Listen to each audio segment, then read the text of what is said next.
Chapter 834 Save or Destroy the Weapon. The dwarves let out a battle cry that echoed through the entire space. They rushed at Noah and his group without regard for their lives. Just the sight of pointy ears in their domain twisted something inside the dwarves. Their killing intent skyrocketed as a dwarf threw his battle axe at Noah. The axe soared through the air, but Noah simply flicked his wrist as the axe froze in the air, turned around, and flew straight back to the dwarf. Only, the dwarf couldn't stop the axe. It hit the dwarf straight on the head, knocking him out cold in an instant. Noah's team scattered around the space in a blink of an eye. Each used their own speed spell to enhance their speed to the point the dwarves barely saw them. Wind rustled every time Noah's team ran past them. The previously silent workshop of the dwarves turned into a battle zone. Without being able to see the intruders, the dwarves swung their axes left and right blindly. "Stay still and fight us, motherfuckers. I want them dead." The dwarves screamed as loud as they could. Suddenly, a dwarf froze for a moment before falling down. It happened so quickly. One moment he was fine, and the next, he fell to the ground like a lump of coal. Instead of reaching for their fallen comrades, the dwarves roared at Noah and his team, whom the dwarves couldn't see anymore. "What have you done? You will pay for this." The dwarves boiled in rage as their eyes looked like they were about to pop out of their sockets. Their roars could be heard from anywhere in the space. Soon, the dwarves fell one by one. Noah wasn't wasting any more time on the dwarves. He knocked the wind out of many dwarves just with his fists. Eventually, Noah and his team knocked out every dwarf in the hall and gathered before the weapon. "Any idea how to destroy this without making a fuss?" "Too much fuss, I mean," said Neela. "Before we destroy the weapon, look for a safe." "It must be here somewhere," said Noah. Noah's team nodded before heading out to search for the safe, leaving Noah with the weapon. Noah started to walk around the weapon in the hope of trying to get a better understanding of the weapon. He wondered how Hammond came up with such a bizarre contraption to exchange messages between two places without the use of arch energy. As he reached the weapon's back, he noticed a door. Noah twisted the golden knob, opening the door. When the door opened, his face was illuminated by the jars lined up inside. His neck hair stood up due to the electric energy coming from the jars. There were almost 50 jars, and each had balls of lightning inside. Lightning in a bottle. Who would have thought that? Noah smiled. Noah tried to pull out a jar, but they were held in place by a magnetic field. So this is what powers up the weapon. How in the hell did these dwarves manage to catch lightning in bottles? Say whatever about the dwarves, they never ceased to amaze Noah with their innovations. Granted, Hammond was on another level compared to the dwarves, but it didn't mean the dwarves were incompetent. It was just their hatred toward the elves that got the better of them and forced them to kidnap Hammond. Still, Noah felt like he was missing something in this whole story. He couldn't put his finger into what it was, but his gut told me he was missing something, a crucial piece of the puzzle. While his team was turning the place upside down, searching for a safe, Noah pulled out a jar from the power compartment and put it in his space ring. He had a feeling this might come in handy later. After closing the compartment, Noah continued to walk around the weapon. When he walked a full circle around it, Neela returned to him with a proud grin on her face. "We found it," said Neela. "Lead the way," Noah sighed in relief inside. He was glad everything had gone according to plan till now. The red-haired beauty led Noah to the safe that was located in a small room. When Noah entered the brightly lit room, he was welcomed by a long oak table, chairs tall enough to accommodate dwarves, and numerous racks filled with parchment and scrolls. Whoever occupied the room didn't give a damn about tidiness. Everything was lying around out of order. It would be a miracle if anyone could find something in the room. The parchment and papers on the ground rustled as they entered the room. "There it is," Neela pointed at the safe built inside the wall to Noah. Just like the lever they used to get into this area, the safe had several keyholes as well as tiny gears. If Noah wanted to get the blueprints unharmed, he would have bothered to look for the keys. Since he was here to obliterate the plans, he just went to the safe and sent a stream of heavenly flames into the keyholes. The entire safe melted down like butter in a few moments. Then, Noah turned his focus onto the bigger problem, the weapon itself. "How do you plan to destroy it?" asked Mila. With ease, they heard Norvin's voice. When they turned to the doorway, they saw Norvin, walking toward them in his human form. He carried a red oak barrel on his shoulder. "Explosives. I found this in a room. Apparently, it's a new kind of explosive, more powerful and more stable. At least that's what I heard from the dwarves before I knocked them out cold," said Norvin. "Push this baby into the weapon and watch it go kaboom." Problem solved. Norvin placed the barrel heavily on the ground as Noah's team almost leaped out of the room. "I told you. It's stable, stop messing around," said Noah with an amused smile. "I will take care of destroying the weapon. You guys go ahead and get the dwarves to safety." "I don't want them to get caught in the blast," said Noah. If it was Michael, he wouldn't have bothered with saving the dwarves. They built weapons to kill people. So they deserved to die. That would have been Michael's argument. Luckily for the dwarves, Noah wasn't a vengeful god like Michael. He was merciful. "I will signal you when we get them to safety," said Norvin before leaving the room with Noah's team. After they left, Noah carried the barrel to the weapon. With a simple leap, Noah reached the weapon's mouth and slowly rolled the barrel down after he attached a rope around the barrel. Noah hovered around the weapon waiting for Norvin's signal. Almost 5 minutes later, Noah heard a roar in the distance. Noah could recognize that roar in his sleep. That was Norvin in his true golden baboon form. Only a few people had seen his true form, which stood 8 feet tall and quite terrifying to look at. "That's my cue," Noah mumbled as he raised a hand toward the roof. Then, a beam of light shot through the roof, creating a hole wide enough for Noah to escape through. He slowly hovered toward the hole with the rope attached to the explosive barrel in his hand. When he was just a few meters away from the hole in the roof, Noah snapped his fingers as sparks flew into the rope. Blue fire immediately engulfed the rope and traveled through the rope like a blue dragon. Eventually, the flame traveled into the weapon, away from Noah's sight. For a few moments, nothing happened. Noah just waited for something to happen in utter silence. The silence only lasted for a few moments, though. Boom! Noah heard the sound of a muffled explosion. In a blink of an eye, fire streamed out of the weapon's mouth, and the weapon exploded into bits and pieces. The sheer force of the explosion alone sent Noah flying directly through the hole. Norvin wasn't kidding when he said the explosive was more powerful. A single barrel was enough to destroy a colossal weapon to pieces and shake the entire building. Noah felt truly lucky that he put the barrel into the weapon instead of making it explode outside it. If that were the case, the explosion would have been several times more powerful and destroyed the entire building along with the adjacent buildings. Dark smoke rose to the sky itself, forming a giant cloud above the building. Noah used the cloud of smoke to his advantage and flew away from the place. While he was flying away, he saw more and more dwarves running toward the fire instead of away from it. He felt pity for the dwarves. But luckily, Noah cleared the building before setting up the explosion. His task here was done without a hiccup. Good thing Andreas used all his soul energy, brewing special potions for Noah. Otherwise, they would have had a huge argument about whether to destroy the weapon or not. By the time the higher-ups from Han Torum appeared at the shipyard, Noah and his team were long gone. All the dwarves they knocked out pointed at one group, the elves. As a result, the Empress would have a long discussion with her ministers and schedule another secret meeting with none other than the Dark Lord himself. Chapter 835 The Inside Man of the Dark Lord. A few days after Noah destroyed the weapon and the prototype, as evening cast her dusky gown, when the air became fresh and restful, the time of joyful reflection arrived.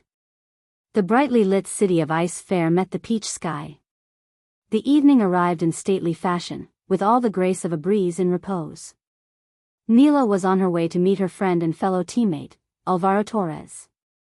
He lived alone in Ice Fair and worked hard to get to Noah's team. The cobblestone pavement was littered with people of all manners. It wouldn't be an understatement to say the Ice Fair was the hub of Kingdom Kethern. People came from everywhere to Ice Fair to enjoy their time and buy rare things. One could argue that Ice Fair was the second safest place after Penn Town, where the Supreme Guardian resided.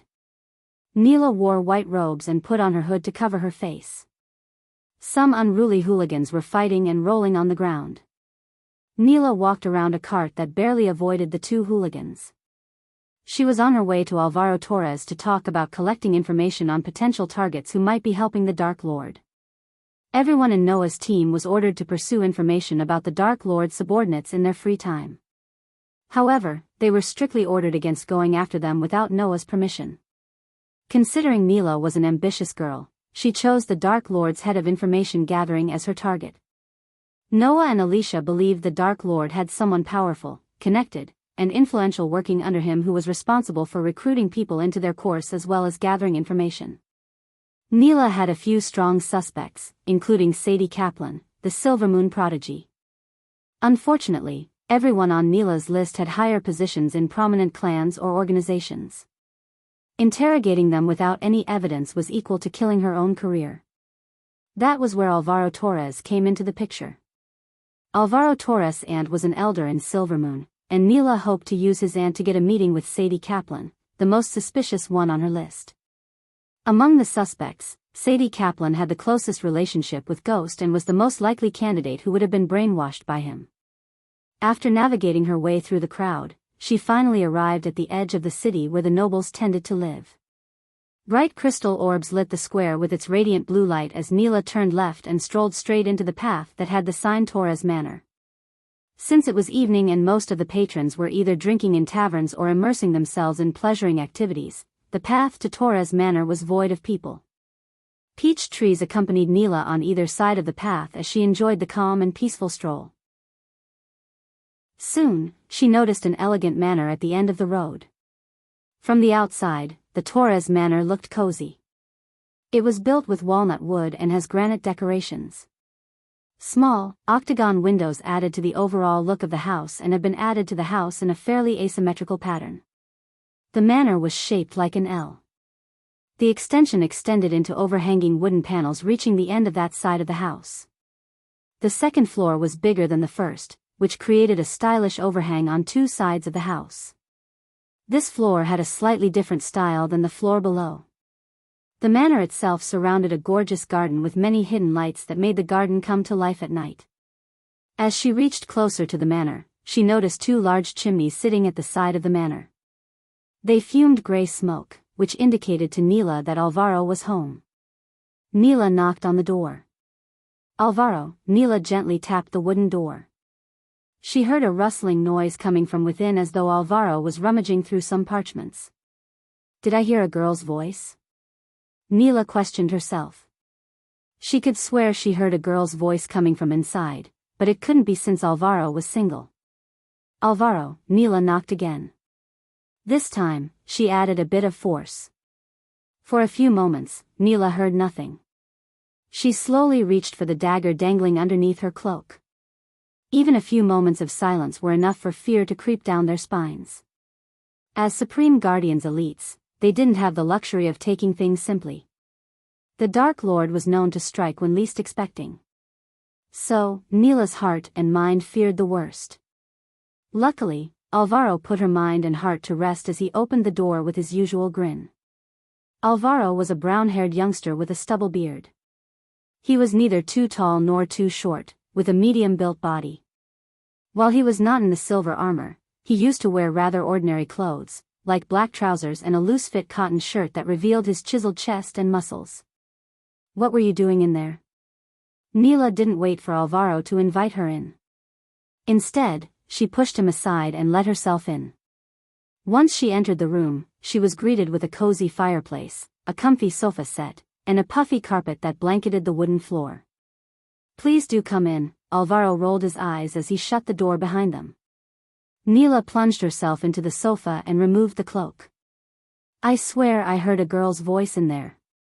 Are you hiding one, Alvaro? Neela teased Alvaro. Look under the sofa, said Alvaro with a hint of sarcasm in his voice. Neela leaned forward and pretended to look under the sofa. I bought a crate of ale from Embercrest. You want a mug? Asked Alvaro as he went to the kitchen on the corner. Where in the hell did you get the time to buy ale from the dwarves? Neela turned around to see Alavro taking out a jade bottle from a wooden crate and pouring its content into 2 large mugs. The sweet aroma from the ale made her mouth water. Alvaro brought the 2 mugs to the sofa and sat beside her after handing over 1 mug to Neela. Cheers. We deserve it. Alvaro clanked his mug against Neela's. Yes, we do indeed. We made quite a mess in Dalgarum. Good thing the dwarves have no idea it was us. They are gonna hate the elves even more now, even though I don't know how they can hate them more, said Neela, taking a long sip from the mug, enjoying every bit of the dwarven brewed ale. Her taste buds danced in her tongue and thanked her wholeheartedly. I gotta give credit to the dwarves. They do know how to brew good ale. I just wish Grayson was here with us, Neela signed. Grayson was one of the 2 guardians who lost their lives when the orc self-exploded. If it weren't for the silver armor, more guardians would have lost their lives that day. They felt truly lucky for the armor and the runes engraved in it. To Grayson and Kian, Alvaro raised his mug, toasting for their dead comrades. And about that favor. Neela's voice trailed off, it's on. You have been invited to the Silvermoon beverage party thanks to Aunt Tegan. You owe me one, and if you mess this up somehow, you don't know me, Alvaro chuckled. I want to hug you, please don't. Alvaro raised both his hands to defend himself from Neela's hug. Please remember everyone is innocent until proven guilty. You don't know if Sadie is in bed with him or not. I will, when I look her in the eyes, said Neela. After some chit-chatting and discussion about their lives, Neela left the manor and headed for her home to get some good night's sleep. It was Noah's new policy to get enough rest and sleep instead of overexerting themselves cultivating. She is gone, Alvaro said, though his house looked empty. The smile on Alvaro's face disappeared, and instead, a darkened expression occupied his face. A breeze of wind blew past Alvaro as it almost snuffed out the fire and light in the room. Then, a shadow figure dressed in all black emerged from the darkest corner in the house. Is she going to be a problem? The dark figure asked Alvaro in a thick otherworldly voice. Alvaro had a difficult time hiding the fear creeping down his spine. He swallowed mouthful of saliva and managed to turn his gaze toward the dark figure. No. She is just chasing some leads, good. Because if she is a problem, at best, you will hear from Noah Winston. The dark figure paused for a moment, letting the silence sink into Alvaro's mind. At worst, you will receive a visit from the Dark Queen, said the dark figure. Because of the dark hood covering his head, Alvaro couldn't make out the figure's features. Serving the Dark Lord could be a fruitful endeavor. He will only ask you for your loyalty. In return, you can get anything in this world, said the dark figure as Alvaro rolled his eyes. Spare me the sales pitch. What you're doing here is blackmailing.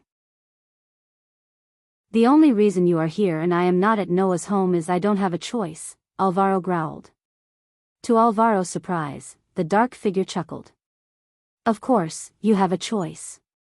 You can tell the Supreme Guardian that you feasted on a helpless woman when you weren't supposed to. You can tell him that your lust overshadowed your judgment. I heard your Supreme Guardian is a merciful person. What's the punishment for rape? Castration and lifetime prison? You can ask for forgiveness. You always have a choice, the dark figure amused as Alvaro burned with rage inside. We will be in touch, the dark figure said, giving no damn about Alvaro's fury. The figure turned around to leave when he looked over his shoulder at Alvaro.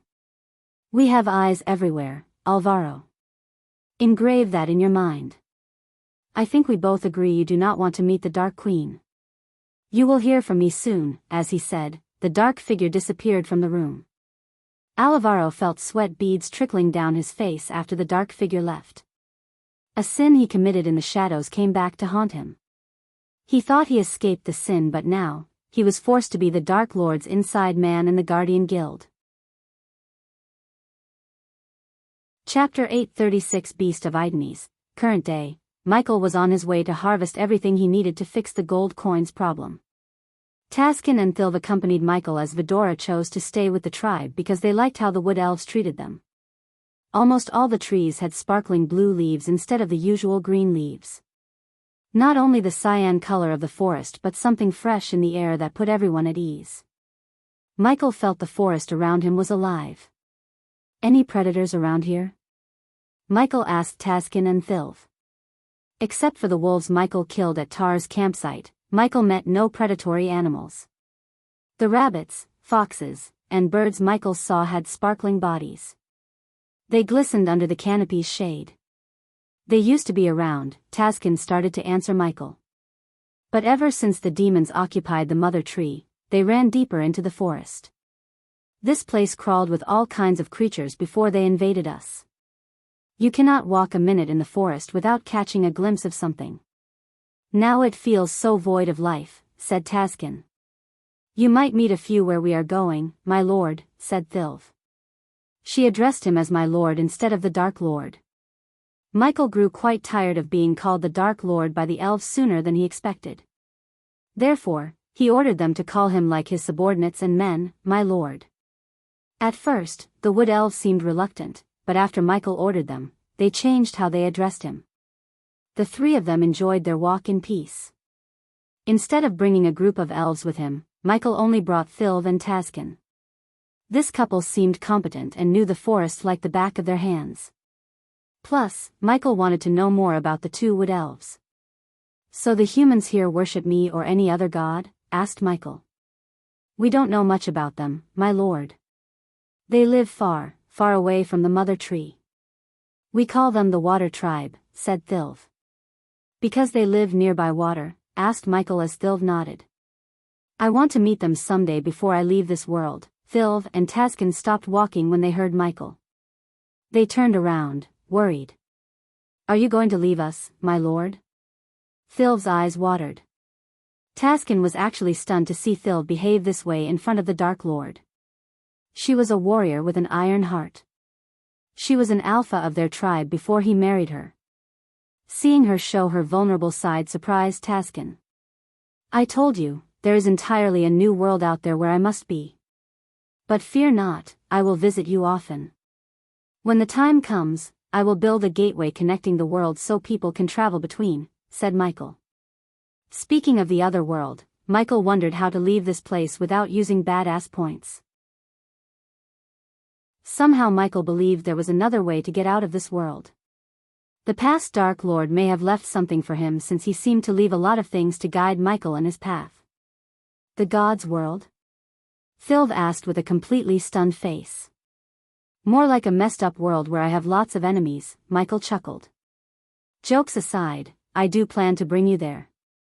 But not before I fix everything here. Clothing, for example, said Michael. My lord, what is wrong with our clothes? Thilv's naive question almost made Michael laugh, but he smiled and gestured at them to lead the way. Almost after 7 hours, the sun slowly descended toward the horizon. One would expect the forest to get dark, but on the contrary, the trees and vegetation around them glowed brighter. The luminescent leaves, mushrooms, and barks lit the forest like neon lights. Michael let Taskin and Thilv take some rest before continuing their journey. He lost track of time as he followed them behind deeper into the forest. Eventually, Michael noticed the veil of mist slowly appearing in his sight. We are getting closer to the spot, my lord, said Taskin. He looked a bit uncomfortable and borderline afraid. They were stranded far away from the mother tree and her protection. Usually, the wood elves would avoid traveling deep into the forest at any cost. All tribe elders prohibited venturing deeper into the forest as they believed it made the wood elves mad. Before we go further, put this on your face. Michael threw them black face masks with filters built within. They looked confused a bit until they saw Michael putting on the mask himself. After they put the masks on, they slowly walked through the fallen logs and knee-high vegetation. The deeper they went, the more they saw reddish leaves and trees instead of the bluish tree. Something turned the trees red, and Michael assumed the same thing that put the creatures to sleep. He looked around the trees and saw various creatures, such as rabbits, foxes, and even a green-furred tiger sleeping on the ground with its bellies up. The tiger purred, sleeping a few meters away from the trio. Don't make any sudden noise, Taskin warned Phil as he crouched down to blend in with his surroundings. Michael followed the wood elves, and after a while, he felt like he was back in Demon's Grave where everything had a red hue, like everything was drenched in blood. Not a single sound could be heard in that second. The eerie silence slowly turned into fear and anxiety. If Michael weren't here with them, Taskin and Phil would have turned around and rushed out of this place instantly. But having their almighty God with them gave them enough courage to continue forward. They slowly walked past the sleeping tiger and arrived at a small pond. The crystal clear water reflected the crimson-red surroundings as well as the silver mushrooms with black stars on them. Michael's eyes lit up as these mushrooms were what he looked for the most. "Pick these mushrooms, as many as you can," said Michael, bent down to pick one from the ground. The silver mushroom let out a cry as though it had a mouth when Michael rooted it out from the ground. These mushrooms grew under the shady roof of the forest while berries lay ripening under the leafy dome of the forest like jewels. The grass was crispy under their feet. Every tree Michael saw was skyscraper tall. Good thing Vidora wasn't here, or they would have tried to pick and eat the fruits that shone like silver snowflakes. The forest smelled fresh and organic. Even Michael's mask couldn't stop the natural musty smell of forest from penetrating the filters and entering their nostrils. Anyone who didn't know about the forest and the plants would be tempted to pick some wild pears and eat them. However, Michael knew better than to eat anything in the forest around him. Because every single tree, fruit, and plant was radiating a poisonous miasma that would put the brain in some kind of coma until they died. The creatures sleeping had developed a partial immune system to avoid death, but they couldn't avoid getting high. Phil and Taskin followed Michael's hand movement and rooted out the mushrooms exactly how he did it. They put the mushrooms in a pile, wondering how they were going to bring them to the tribe. While Phil and Taskin were harvesting the mushrooms, Michael went to the trees with red barks and scraped down the black moth growing on them. Michael hummed a tune of the song he heard back on Earth while collecting the moth in a glass jar. The little alchemist living inside him was utterly delighted to collect new ingredients to brew an entirely new potion that would put a full stop to poverty once and for all. This potion would serve as a new drug that makes people high while not affecting their physical bodies. In other words, by taking this potion, nothing would change physically. The user would only feel mind-numbing pleasure and high for a short amount of time and crave more. Since Michael was not a drug dealer, he planned to brew an antidote to remove the craving and urge. Moreover, Michael planned to make this potion ridiculously expensive so that only the rich and noble would be able to afford it. This way, the commoners would be spared by the new sensation drug he was about to make. It was only a temporary measure to enable the coin flow. His end goal was to invest in legit businesses and hotel chains, not dealing drugs. Even the Dark Lord had standards and limits. The last thing he wanted was to have a bunch of druggies roaming the streets of his beautiful world. He blamed Noah for closing down Majestic and Hades, which pushed him to go into the drug industry. As they were peacefully harvesting herbs and various ingredients in the forest, Phil's ears twitched. She immediately stopped harvesting the mushrooms, turned around, and saw Taskin slowly reaching for his bow. It seemed like he heard the same rustling that she had heard just a moment ago. Taskin and Phil looked over their shoulder to see Michael calmly walking around picking blueberries. "My lord," Taskin whispered, trying to get Michael's attention.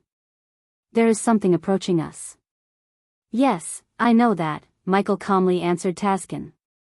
The brown sack into which Michael put the blueberries disappeared along with the pile of mushrooms on the ground. He then strolled toward Phil and Taskin. "Stand back. I'll deal with it," said Michael. Unlike the wood elves, Michael was able to see the beast approaching them through his X-ray vision.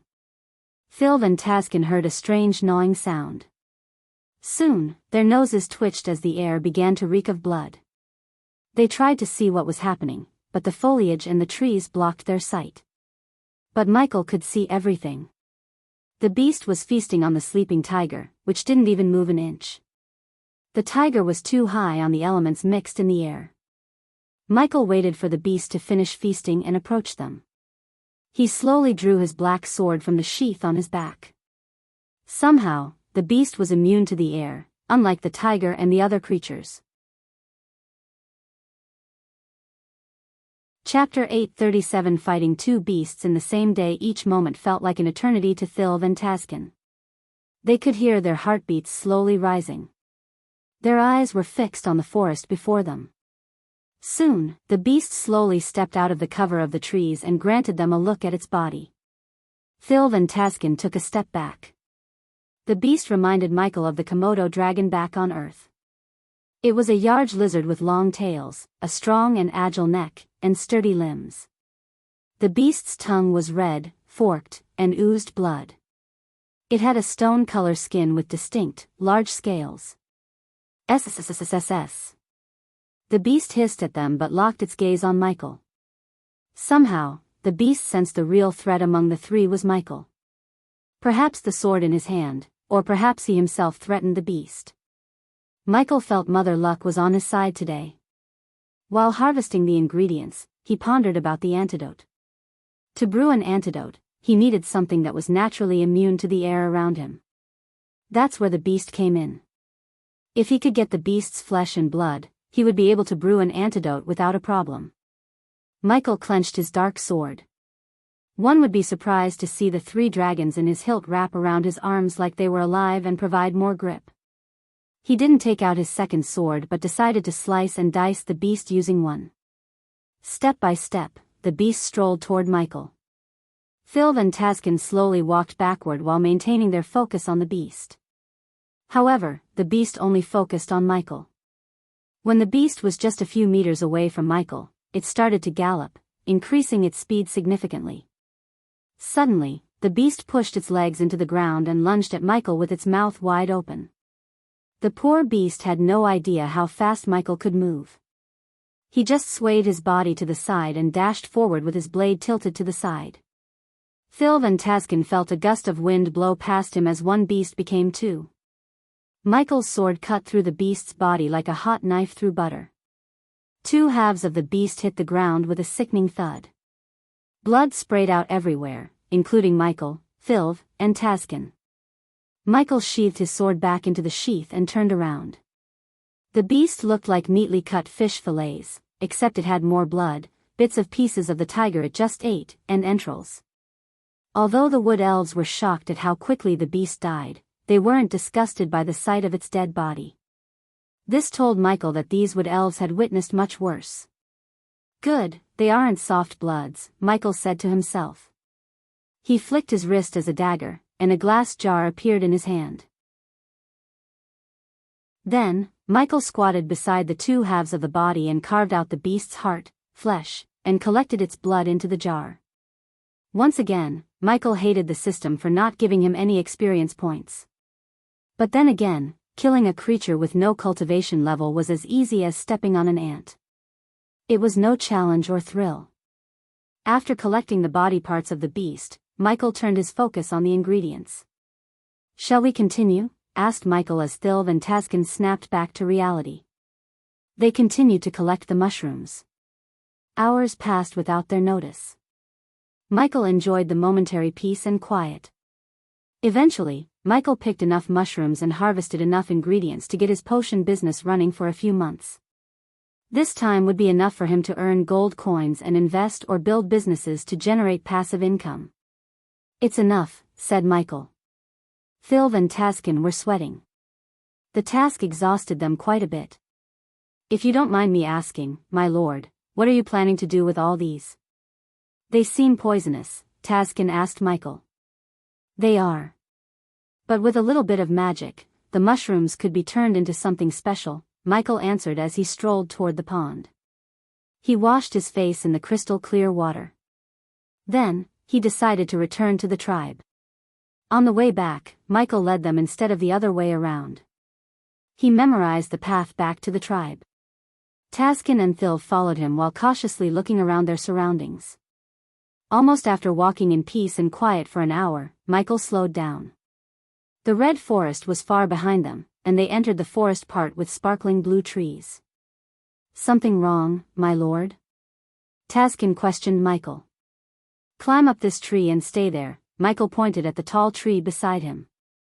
Taskin and Thilv were bewildered, but they chose not to question their god.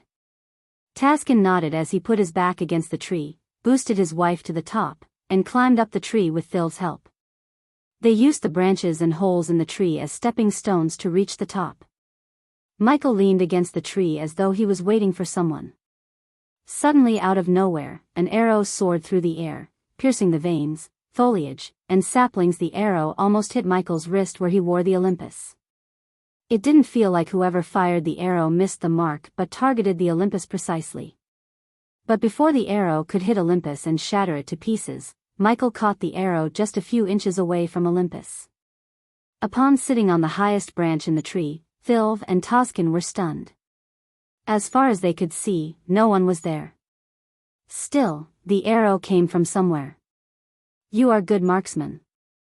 I give you that," Michael's voice swept across the forest. "Pity you are not as good as you think you are," said Michael. He was nonchalant about the arrow or who fired it. Ever since he stepped onto the demon's grave, he had a feeling someone was following him. Although the environmental scanning sensed nothing, his instincts told him that he was being followed. Yet again, his instincts were spot on. Whoosh! Michael heard the sound of the whistling wind as another arrow came from another direction. Not even a second passed when another arrow soared through the forest from the opposite direction of the previous arrow. Michael caught the two arrows just in time before they hit Olympus. "Whoever you are, you want a fair fight. Am I right?" asked Michael. Arch energy from the crystals amplified Michael's voice to the point the creatures around him scattered away in fear. The arrows stopped. Then, Michael threw away the arrows and removed Olympus from his wrist. He had a feeling the one who fired the arrows was watching everything. Michael placed the Olympus on the ground and waited for the person to show themselves. Silence fell over them. A few seconds later, the vegetation around Michael rustled.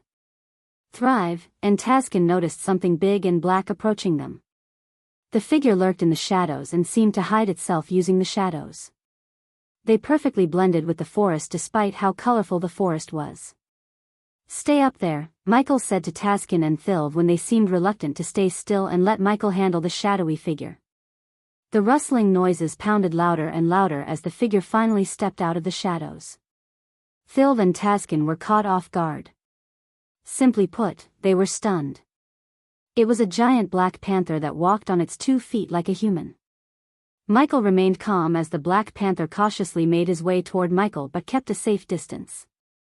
When Taskin and Phil looked closer, the black panther had more humanoid features than they initially saw. He had the face of a panther and shiny black fur, but his muscles and limbs looked more human than those of a panther. His black tail swayed with the wind. The black panther's eyes glistened with immense killing intent. Michael could feel the murderous lust radiating from the panther. "Where did I see you before?" Michael rubbed his chin. The black panther became more furious, seeing how calm Michael looked. However, except for his eyes, nothing betrayed the anger within the black panther's heart. It was a trait of a seasoned warrior.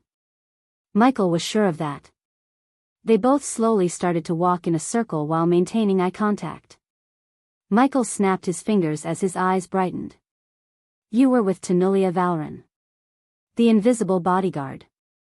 I knew I'd seen you somewhere," said Michael.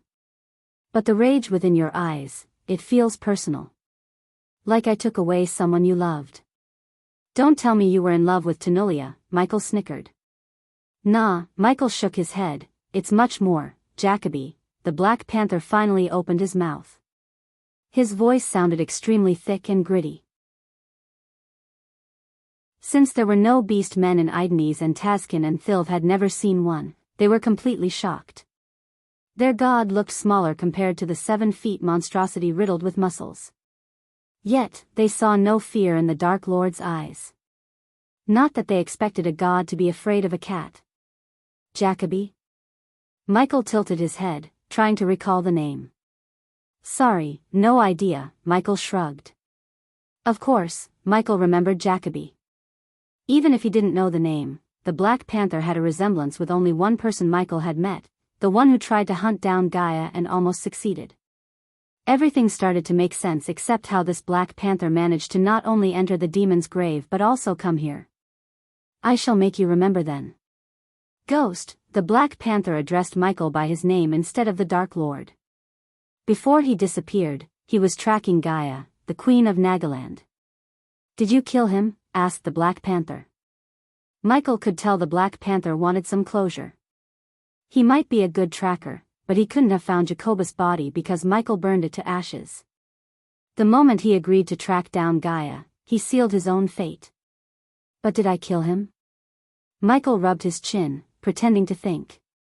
Looking at the Black Panther and Michael, Phil and Taskin were utterly confused. But judging by their words, they could understand that there was some kind of history between the two of them. Chapter 838 Cat and the Way Back Home. Defeat me in a duel, and I might tell you what I did to Jacoby, Michael snickered. Phil and Taskin froze when they felt the stillness in the air. Something was about to go down, and they felt it in every fiber of their being. Michael swayed to the side and bent his back as he heard the twang of a bowstring. An arrow flew above Michael's head and struck the tree behind him. Michael looked up to see the Black Panther on the tree branch. In a blink of an eye, the Black Panther managed to leap onto the branch, getting a higher ground to attack Michael with his bow. The Black Panther nimble jumped to another branch. Then he descended to a lower branch and swung himself to another tree. His movements were graceful. So Michael could tell he had years of training. Michael drew his sword and deflected the arrows without breaking a sweat. Seeing the arrows causing no harm to him, the Black Panther rolled down from the tree and dashed at Michael. Michael jumped in the air before the Black Panther could cut his throat with the arrow he was about to fire. Then, the Black Panther took out a pair of jade daggers. He quickly changed course after his initial attack failed. With speed beyond anything or anyone Phil and Taskin witnessed, the Black Panther lunged at Michael. The serrated edge of the blade grazed Michael's shoulder. But the knife barely cut the skin for the blood to seep through. Then, it was Michael's turn. Michael brought down the black sword toward the top of the Black Panther's head. He quickly raised his daggers in an X above his head to block the black sword. But the Black Panther knew how sharp and strong the black sword was. He quickly, almost at the speed of lightning, deflected the sword using the daggers. Then, Michael swung his left fist at the Black Panther's face. He had to bring down his hand to block his fist. As Michael expected, the Black Panther instinctively lowered his hand to block the fist. Before the panther could cut Michael's fist with his dagger, Michael swung the black sword, nicking the side of his face. Then, Michael lashed out and kicked the panther's knee. The panther hissed in pain. Without giving the panther time to retaliate, Michael dashed at the Black Panther, slamming him against the tree behind. The entire tree shuddered, shedding half of its sparkling leaves. Any weak man would have had his ribs crushed by sheer force. However, the beast men were built differently. They were far stronger, faster, and more agile compared to humans. Even when he was slammed against the tree, the Black Panther managed to flick his dagger, cutting Michael in the wrist. The sharp pain caused Michael to lose grip on the black sword. It flew away from Michael and landed on the ground with a thud. Michael hated losing his sword as he grabbed both the panther's wrists and slammed them against the tree once again. This time, the panther lost the daggers. Not as weak as you thought, isn't it? Michael asked, holding the panther against the tree. Every muscle in Michael's body bulged. His ripped body stunned even Taskin. Clearly, the Black Panther underestimated Michi's raw strength. He and Gaia trained their physical bodies every single day like clockwork. Since he was an alchemist, Michael supplemented his body with healthy foods and potions to reach the peak of his physical strength. So even without celestial energy or arch energy, Michael was far stronger than any human at the same cultivation stage as him. The Black Panther groaned to muster every bit of his strength and head-butted Michael to escape his hold.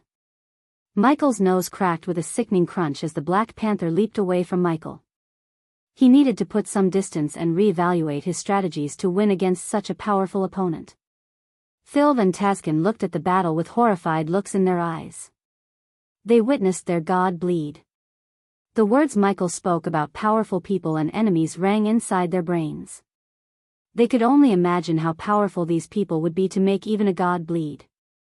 The panther heard Michael chuckling instead of groaning in pain. He slowly turned around and slapped the broken nose to align the cracked bones to their place. The blood stain on his front teeth and the villainous smile made Michael look evil. The panther slowly realized why the entire world was afraid of him. If he had no brother to avenge, he would have avoided clashing with such a terrifying being.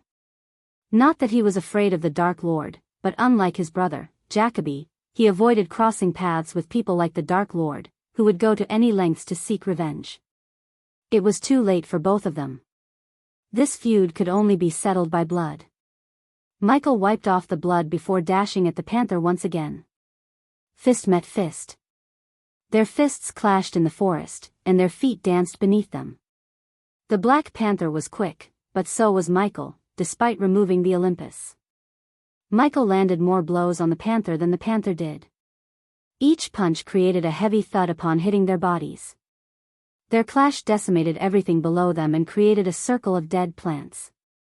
Several trees had human and cat-shaped holes and fist-sized holes. Although the panther provided some extent of challenge, he was nowhere near defeating Michael. Ever since someone from the Vampire Death Squad called the Puma almost defeated Michael in close combat because he used Counter Serpent Mega, Michael was altering and perfecting his fighting technique.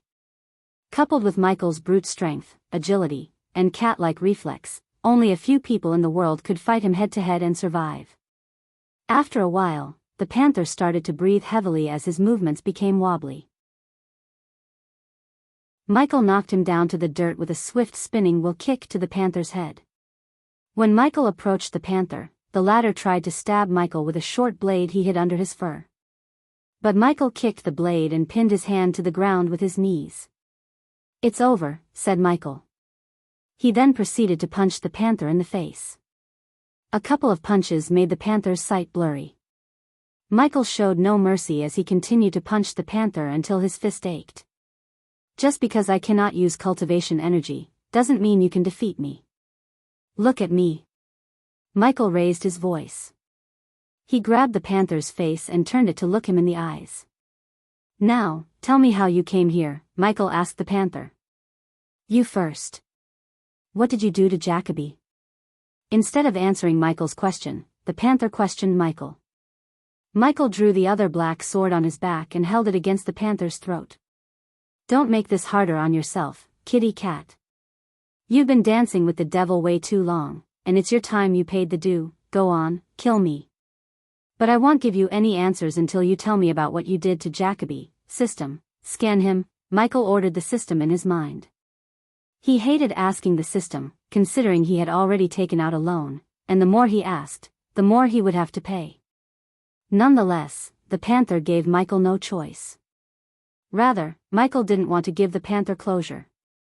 Scanning initiated. Surprisingly, the system asked for no badass points. Instead, it began to scan the panther. A beam of light only Michael could see brushed past the panther's body from head to toe. Suddenly, Michael noticed a glow on the panther's chest. When the light disappeared, a chain with a couple of beads glistened around the panther's neck. Each bead was the size of a coin and engraved with the face of a cat. The panther noticed something strange in Michael's eyes. It felt like his gaze was staring right through his soul.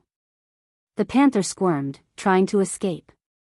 Michael grabbed the invisible necklace, and when he was about to rip it off the panther's neck, Michael felt a chill running down his spine. Every cell in his body screamed at him to dash away from the panther. And that's exactly what Michael did. He rolled away from the panther. Out of nowhere, a vortex appeared right where Michael was a second ago and pulled the panther right into it. The space distortion Michael felt at that moment was nothing he had ever felt. In a blink of an eye, the panther and the vortex vanished into thin air. Damn it, Michael cursed the teleportation portal. But he felt something in his hand. When he looked down, he saw a single coin in his palm. The silver coin with a cat's face radiated a dim glow in his hand. "That is your way home, host," said the system. "What is this?" Michael asked the question. He almost forgot Thilv and Tazkin were watching him from above. The system level is too low to answer the question. The system's answer disappointed Michael. How do I use dash? Michael halted his question as he suddenly remembered the copper ring left behind by the past Dark Lord. He had a feeling that the copper ring might open a portal using the coin. But it was not the time for him to test the theory. There were so many unknowns in Idenese and the demon's grave. For now, getting home safely took high priority. However, before he could leave, he had to visit the ash field and see what Skyhall was up to. With few things and many questions in his head, Michael strolled toward where he put the Olympus, picked it up, and wore it around his wrist. The Olympus was not the only thing he picked from the ground. He also picked up the arrows left behind by the panther, who was called the cat by his people. You can come down, Michael said to Thilv and Taskin. After wearing the Olympus, Michael just raised his hand as the black sword that slipped off his hand flew straight back to his hand. Now that was one of the many people I have to kill back on my world, Michael said to the wood elves with a calm smile.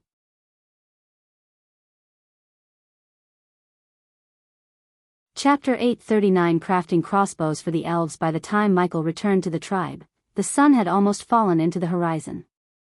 He leaped from the ground to comfortably land on the wooden platform above the ground. My lord, Kirat and the other wood elves bowed toward Michael. After nodding at them, Michael strolled to his throne and saw Vidora lying on it belly up.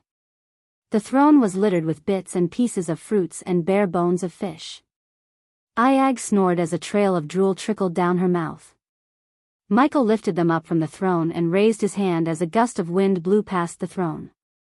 The wind blast cleaned his throne. Michael plunged onto the throne and took out the coin he picked from the panther. He fiddled with the coin until Iag, Sarba, and Cain slowly opened their eyes. Sarba rubbed the sleep off of his eyes. When their visions cleared, they saw the dark lines on Michael's forehead. It was obvious he had met some trouble while they were feasting and living like a god. What is that? Iag asked, looking at the coin in his hand. Sarba turned his gaze. He saw a strange glow coming from within the coin. Do you remember the beast man who tried to capture Gaia on Zanala's behalf? Michael asked Vidora. What of him? Don't tell me he's alive somehow, Iag frowned. Someone in his tribe followed me here. This coin belongs to him, said Michael. Sarba's jaw dropped slightly. They all pushed their questions and doubts to the corner of their minds and asked Michael what had happened. Michael told them everything, starting from the invisible guard he saw near Tunulia to the powerful vortex that appeared to save the panther. The panther's disappearance left Michael with more questions than answers. He knew the Skyhall built a portal to reach Idenese somehow, but it was no portal that saved the panther. Someone created the vortex, and they didn't want Michael to have the coins. The Dark Lord said killing monsters in the demon's grave would make some asshole stronger. I wonder if that asshole is the same one who created the vortex. It seems like he has control over the demon's grave, said Cain. As usual, Cain and Michael shared the same thought. But what Michael didn't know was that the asshole was another god, god of time and space, Andor. In his previous life, Andor was his arch-nemesis. At that time, Michael was the only god who was able to stop Andor, but the price Michael paid to defeat Andor was a little too much. Before resetting the universe, the Dark Lord ensured Andor wouldn't hurt his new self since he would be at his weakest. He placed an array above the mortal realm, preventing Andor from returning home and bringing the other gods to the mortal world. If Andor ever wanted to get back, he needed Michael. We need to get more answers before we leave this world, said Michael. Speaking of answers, we heard the wood elves climb the mother tree to get the Dark Lord's blessings. We also heard those who successfully climbed to the top heard the voice of the Dark Lord. What if he had left another recording for you at the top? It might help us shed some light on things, said Iag. She sounded surprisingly intelligent. Michael almost wondered whether the fruits she devoured had some influence on her brain cells. Because normally, Iag preferred to attack the problem than think about it. They would be worried if we depart now. Let's head out there tomorrow. According to the elves, the mother tree is on the way to the ash field. We should climb up there, see what's there and then head to the ash field, said Sarba. Michael rubbed his chin for a moment before agreeing to Sarbah's suggestion. Besides, we need to find a way to dress up these elves. Some of the girls said the tribe loses at least 10 elves yearly to the winter, Sarbah said with concern for the elves. Michael had been thinking about the clothing issue for some time. However, buying clothes for the elves from the system was out of the question because it not only cost quite a lot of badass points, but he had also taken a loan from the system. It left him with only one option. He had to buy clothes from his world and bring them here. But to do that, he needed a portal connecting Idanes and his castle, where he planned to build the portal. I am a blacksmith and an alchemist, not a tailor. I cannot solve their problem until we find a way to travel back and forth. As they were discussing the clothing issue, Karat and a few girls came carrying a wooden platter filled with various fruits, boiled fish, and what seemed to be roots. My lord, please accept this, Karat bowed. Thank you. Michael took the platter from Karat and thanked them, which stunned the elves. Have everyone eaten yet? Michael asked Karat. The warmth the elves felt from his words could not be described with mere words. Their hearts were filled with such joy and delight.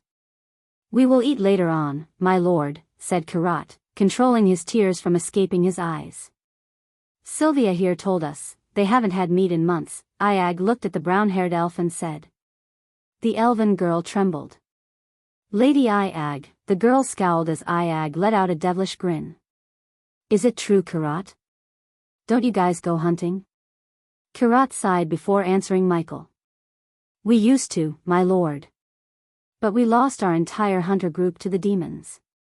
Without them, hunting for the meat has become too dangerous. After hearing Karat, Michael placed the silver platter on the throne's hand and stood up. Tonight, we are having meat. I am going hunting, and there will be no negotiation. Did I hear the word meat? Yee, meat. The children immediately became delighted to hear Michael. Many gasped and bounced in joy, especially children who hadn't had meat for months. The one who grinned the widest was Iag. Unlike the elves, Iag didn't go without meat for months but just a week. However, in her mind, a week was just as long as a couple of years.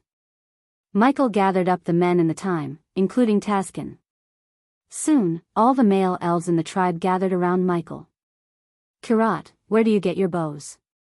Michael asked the old elf. We make our own, my lord, said Karat. Before we go hunting, I want you to bring all the planks and wood logs you used to craft the bows. A couple of elves jumped down from their tribe and headed outside to bring everything Michael needed. The elves were curious to see why Michael suddenly asked for logs and planks. A few minutes later, the elves returned carrying wooden planks and logs that had a rosy tint to the wood. In addition, they also brought rolls of rope they used to make strings. After they placed the planks and logs before Michael, he gestured at the elves to take a few steps back. Then, he unsheathed the dark swords and started to carve the wood. The gears in Michael's inventor side of the brain worked at full capacity. Every move Michael made had a certain grace to it. He often entered the system and brought a few additional parts for the thing he was building. Under the elves' curious gazes, Michael effortlessly built not 1 but 5 crossbows. It had been some time since he put his inventor skill to good use. Now that he had a forge and the blacksmith trait, he would be able to build more powerful weapons. Underwater torpedo for Big Bertha was just an example. Michael was able to build these beautiful recurve crossbows with the common materials found in Idanes. He decorated the limbs with ebony details and ended in rounded curves ornamented with wrapped leather. The stock was wrapped in glistening blue leaves commonly found in the forest. Since Michael felt generous, he crafted a long quiver for every crossbow using deer hide. He decorated the outside with animal horns. In the hands of any archer, this bow was capable of firing arrows up to 70 meters while still retaining lethal power. What is this, my lord? Taskin asked Michael. Watch. Michael raised the crossbow, knocked an arrow into the barrel, and aimed at a tree almost 20 meters away from them. Move aside. Iag flew through the crowd and pushed them aside from the bolt's trajectory. When the elves cleared out from his path, Michael pulled the trigger. Whoosh! As soon as Michael pulled the trigger, the bolt shot out of the crossbow, creating an acute swish. The bolt soared through the air and hit the tree Michael aimed in a blink of an eye. It penetrated deep into the bark and jerked for a moment. Considering Taskin and most of the wood elves were skilled archers, they were speechless to see the speed and the power of the crossbow. You can fire a bolt up to 70 meters. I built it in a way you do not have to worry about wind direction. Just aim and fire. Michael demonstrated how to reload the crossbow and fired another bolt farther than the previous one. When he first arrived at his new world from the earth, he had a hard time hitting the targets using a bow and arrows. Of course, he could hit the targets in close range, but the cultivators used arch energy to hit targets beyond what a normal human being could hit. Thanks to Gaia and practice, he became a deadly marksman. He still had a long way to go to reach Gaia's level. She was a frickin' beast when it came to long-ranged combat. One time, he saw Gaia hit a drone flying through dark clouds in a storm from 500 meters away. He doubted he could reach her level without the system's help. She was a natural-born marksman. Many elves gasped in shock, and then their eyes sparkled, hoping they would get one from Michael. I will make more soon. For now, I'll let Karat decide who gets one, said Michael.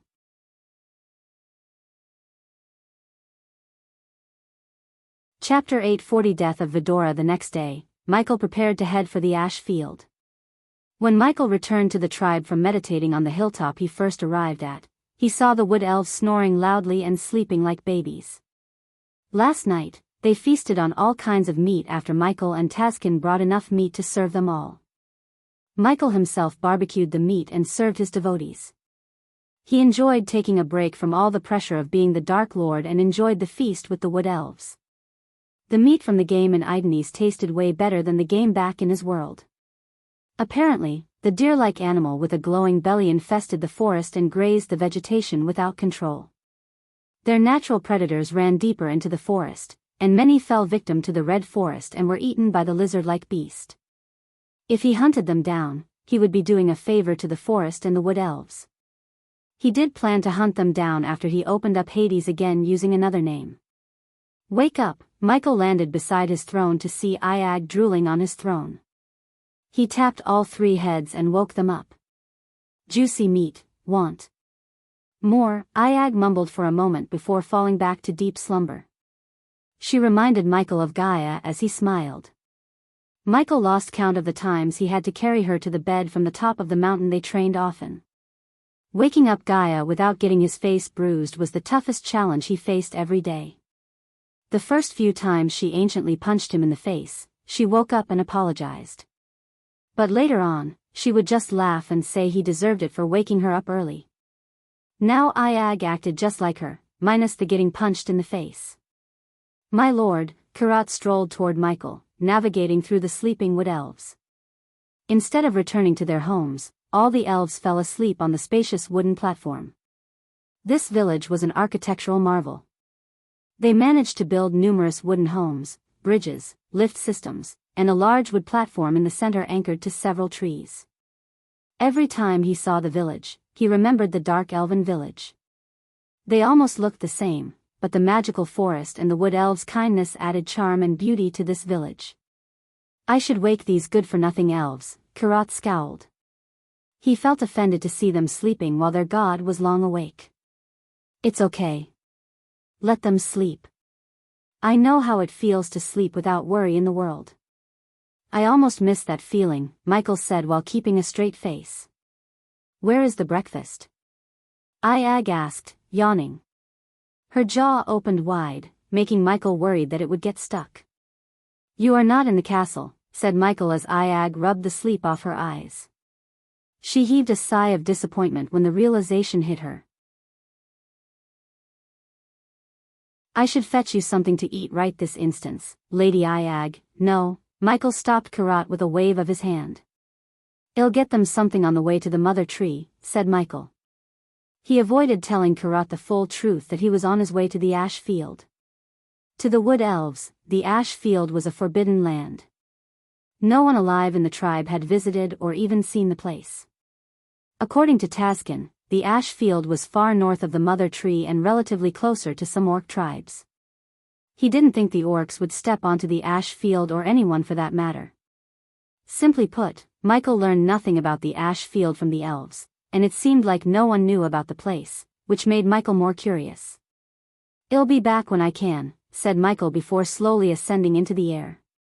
"We will wait for your arrival, my lord." Karat bowed as Michael shot through the canopy and disappeared from Karat's sight.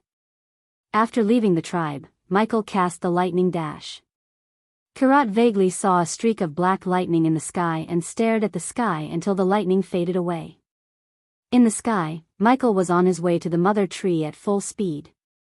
Vidora wrapped their tail tightly around Michael's neck and tried not to fall down. Everything around them seemed blurry due to Michael's speed. When things cleared up, they reached the mother tree. Even when Michael was way higher from the ground, the top of the tree seemed far away. The tree spanned as far as one could see. A sparkling canopy overshadowed the blue sky itself. It would take a couple of the tallest buildings on Earth to be stacked on top of each other to reach the mother tree's height. Michael wanted to see the tree at night, where it would radiate like a giant neon tube light. How did Tazkin climb to the top, and how the hell does anyone climb to the top? Ayag's neck ached just by looking up at the tree. The mere thought of climbing the tree without using energy seemed absurd to her. "Resilience," said Michael. "You can do almost anything if you put your mind to it." Michael slowly hovered toward the tree while noticing the empty castle ground and campsite around the mother tree. As Michael expected, the old woman kept her word. The Skyhall soldiers finally vacated the once the holy ground of the Wood Elves. "We should take over the castle," Ayag suggested after looking at the empty castle. However, Michael firmly shook his head. "No. This place used to be holy, and I will keep it that way. The moment we build a portal connecting this world to ours, I am razing everything the Skyhall made to the ground." For now, Michael didn't want to start a wildfire that would engulf everything, including the mother tree itself. Besides, there might be something inside the castle he could use against the Skyhall, even though Michael doubted the old woman would have left something. She didn't seem like someone who would make such a careless mistake. Michael increased his speed to reach the top faster but didn't fly at his full speed because he didn't want to miss any clues. As he was flying toward the top of the tree, Michael noticed several birds with strange designs on their body and colorful eyes that glowed like jewels. He had never seen such exotic birds before. They all scattered away and flew into the holes in the mother tree's branches as wide as a typical big tree. The tree was home to unknown species and had its own unique ecosystem. His love for Idanes surged to the point he realized why the past Dark Lord had taken such interest in Idanes. What Michi didn't know was the past Dark Lord did not only simply take an interest in this world but protected the world from Andor and his schemings. He had to kill someone he cared dearly to save this world from getting destroyed. Almost after 30 minutes, Michael reached the top, where 11 branches branched out from the center that looked like an elegant garden. These branches looked like pillars that held the canopy on their backs. Michael felt a pleasant chill on his feet when he landed on the grass field. Birds chirped in the distance as Michael strolled towards something that looked man-made. To be precise, it was a giant stone pillar entangled by veins and moths. It didn't feel like he was on top of a tree. Instead, it felt like he was walking in a hall made of Mother Nature herself. Everything around him was untouched by death and destruction caused by the Skyhall. He didn't think the Skyhall soldiers ever managed to reach this place. They would have if they could use arch energy. Thank the gods, they couldn't. Otherwise, the Skyhall soldiers would have hunted down the bright blue feathered birds watching him just for their feathers. Michael's full focus was on the stone pillar. The closer he got to the pillar, the more he felt a strange energy coming from it. When Michael reached the almost 7 feet tall pillar, he grabbed the veins coiling around and pulled them apart. It took him a few seconds to completely get rid of the veins. Finally, Michael was able to see the stone pillar clearly. What he saw engraved in the stone pillar rendered him speechless. His heart almost skipped a beat. For a brief moment, Michael's mind just went blank. The reason for Michael's complete shock was the engraving of a man with 2 swords fighting a 3-headed hydra hundreds of times the size of him. That was only a part of the mural. Below that, they saw the fallen hydra and the man kneeling before its body, presumably exhausted after a battle. "It can't be real, it's not, it must be Mugashuku," Iag muttered as Kane slowly shook his head. "Mugashuku is a four-headed hydra." "That would be us unless there was another three-headed hydra in existence," said Kane. "Then that's not Ghost. It must be someone else." Iag's eyes watered. "Look at the swords he was holding." Kane pointed at the swords. Although the swords seemed small, they could see the three dragons in the hilt, looking exactly the same as Michael's dark swords. Michael had no words as he was in utter shock. If the mural was something that happened in the past, to be precise, happened to the past Dark Lord, it meant the past Dark Lord fought and killed Vidora. But why? That was the question that drilled his brain to the core. He knew the past Dark Lord's life was kind of fucked up, yet Michael never imagined it would be fucked to the point he had to fight and kill Vidora. Vidora was family to him. There must be more to this, Sarba stuttered. He would never hurt Ghost, and he knew his siblings wouldn't too. "We don't have to freak out. I said this is Ghost, but I didn't say it's our Ghost." Kane's words somehow managed to calm down Iag and Sarba. "But what happened between us that made us fight to the death?" asked Sarba.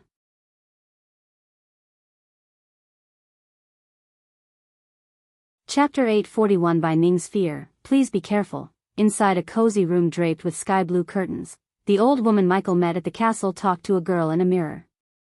The girl's figure slowly faded out of existence after the old woman waved her hand. After the girl's figure vanished, the mirror reflected the old woman's figure. The girl who just disappeared was none other than Rowena Winseton, the Holy Maiden, and the old woman Michael met was her maid, Bai Ning. Despite how frail the old woman looked with her wrinkly skin and hunched back, she was an immortal at level 10. However, she suppressed her cultivation stage to make herself look like a fusion stage warrior to most of the Sky Hall soldiers. At that moment, Bai Ning resided in a quickly built cabin in an ash field.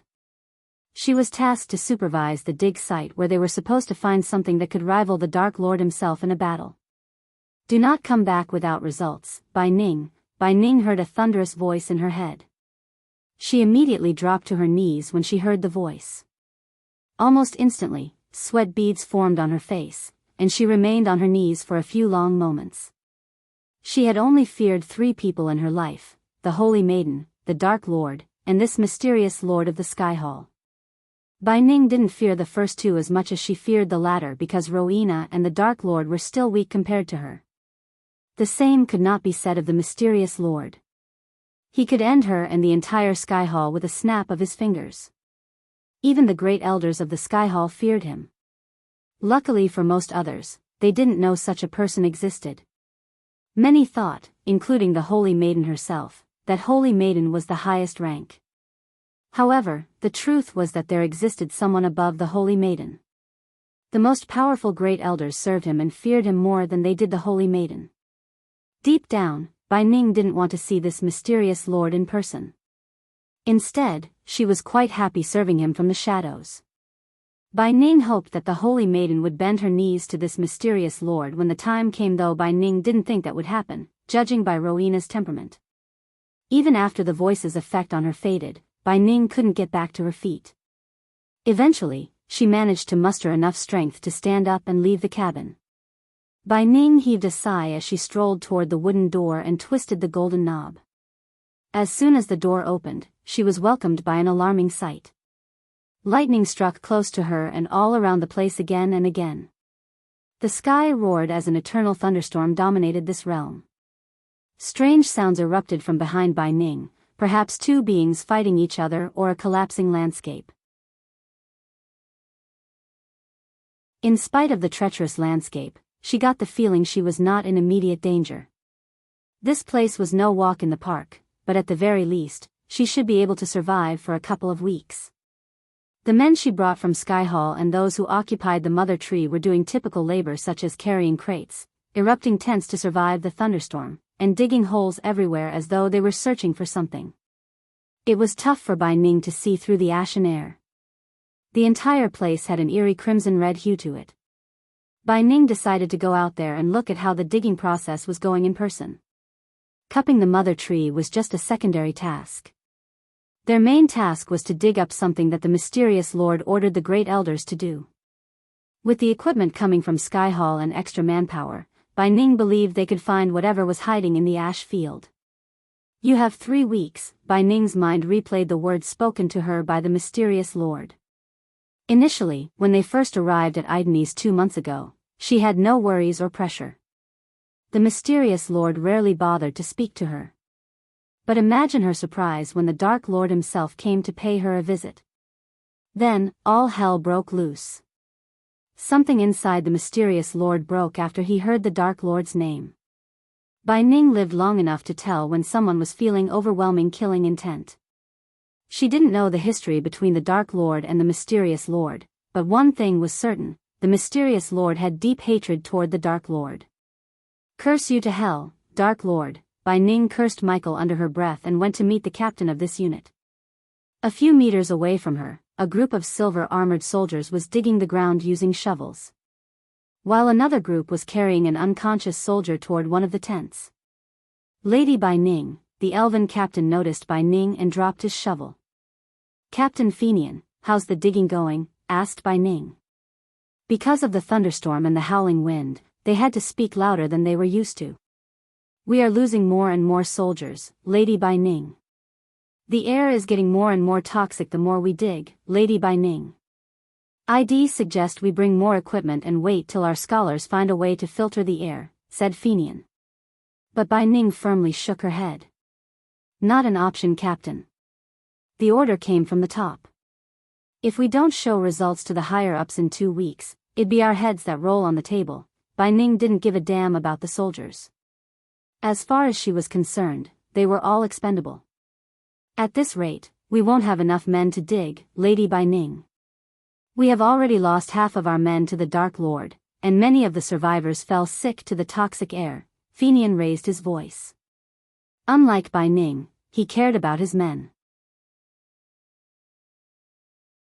Dying came up with being a soldier, but Fenian preferred dying with honor on the battlefield to digging for something. Have they taken the purification pills? Asked Bai Ning. They have, Lady Bai Ning. But the pills seem to lose their effect when they dig deeper into the ground. Maybe we tell the Holy Maiden about this, and oh. Bai Ning didn't realize she had raised her voice to the point it sounded louder than thunderclaps. The soldiers stopped what they were doing and turned their gazes to Bai Ning. Back to work. Bai Ning ordered the gazing soldiers as they quickly returned to their work. Captain Fenian. You are to tell the Holy Maiden about this under no circumstances. She hasn't ascended to the throne of the Holy Maiden yet. If she knew of this and caused a ruckus among the elders, her ascension would be hindered. I don't think I have to explain the politics in Sky Hall. Fenian creased his sword-like brows. As much as he hated hiding things from the Holy Maiden, Lady Bai Ning's words made sense to him. Besides, he knew Lady Bai Ning cared about the Holy Maiden more than anyone in the Sky Hall. If she thought telling the Holy Maiden about the ash field was not a good idea, Fenian had to obey her order. The only thing that worried Fenian was the lives of his men. Many thought the Sky Hall was a single entity and functioned as one. But it was only half the truth. The reality was that Sky Hall was politically scattered into various groups inside. For instance, some believed in and served the Holy Maiden wholeheartedly, like Fenian, while some wanted to change the hierarchy and form a circle of elders. Another group consisted of the most powerful elders who knew about the mysterious Lord's existence, and they served him, only him. I know losing your men hurts, Captain. But if we don't do this, we will lose way more to the Dark Lord. You saw what he did to those poor souls. Bai Ning sympathized with Fenian while low-key manipulating him using the Dark Lord. Fenian sighed as he looked around at his men for a moment. He could only feel pity for the men who were digging down as they were ordered without having any idea they were about to die. Rather, even if they knew they would die, they wouldn't disobey their orders. It'd be helpful and even reduce the number of casualties if we knew what we are looking for here, Lady Bai Ning. Hearing his words, Bai Ning could only sigh. You'd be the first one to know when or if they tell me, Captain. Also, I have another task for you. What is it? Asked Fenian. I want you to go to the human tribes in this world and gather as much information as you can about them. I need to know their lifestyle, who or what they worship, and how many people are in their tribe. Bai Ning paused for a second and continued. The Wood Elves are lost cause. We have to stop more people from following the Dark Lord here. If we had natives of this world doing our work, the Dark Lord wouldn't have killed them as he killed our soldiers. He still has a soft spot for his own race, and we should exploit it if push comes to shove. When should I leave? Fenian asked Bai Ning.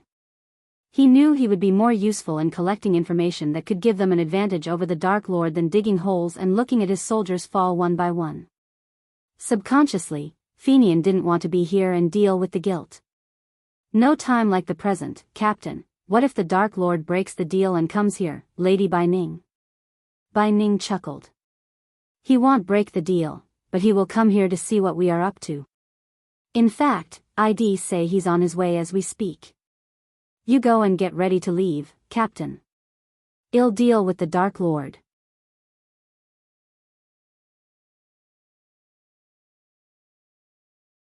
Chapter 842 World-Ending Monster. Bai Ning supervised the digging after Captain Fenian left the ash field to gather information on the humans and Idanes. As time passed, more and more people fell sick to the toxicity in the air. Even the soldiers at the fusion stage collapsed like a lump of coal. After seeing almost 15 soldiers fall to their death, Bai Ning wondered what the hell she was ordered to dig up. As much as she liked to know the answer, she could not contact the Great Elders or the mysterious Lord. Only they contacted her, not the other way around. Lady Bai Ning. The old woman heard an elated shout from a few meters away. She quickened her steps as a group of soldiers gathered around a crater they had dug. They found something, the silver-armored soldier sitting on the edge said, bowing his head toward her. Bai Ning approached the edge and looked down. Some of the soldiers were lying in the red sand unconscious as the remaining soldiers slowly dug something up. Bring that to me, Bai Ning raised her voice. The soldiers carried something gray and heavy. From her point of view, the object had no distinguishable shape.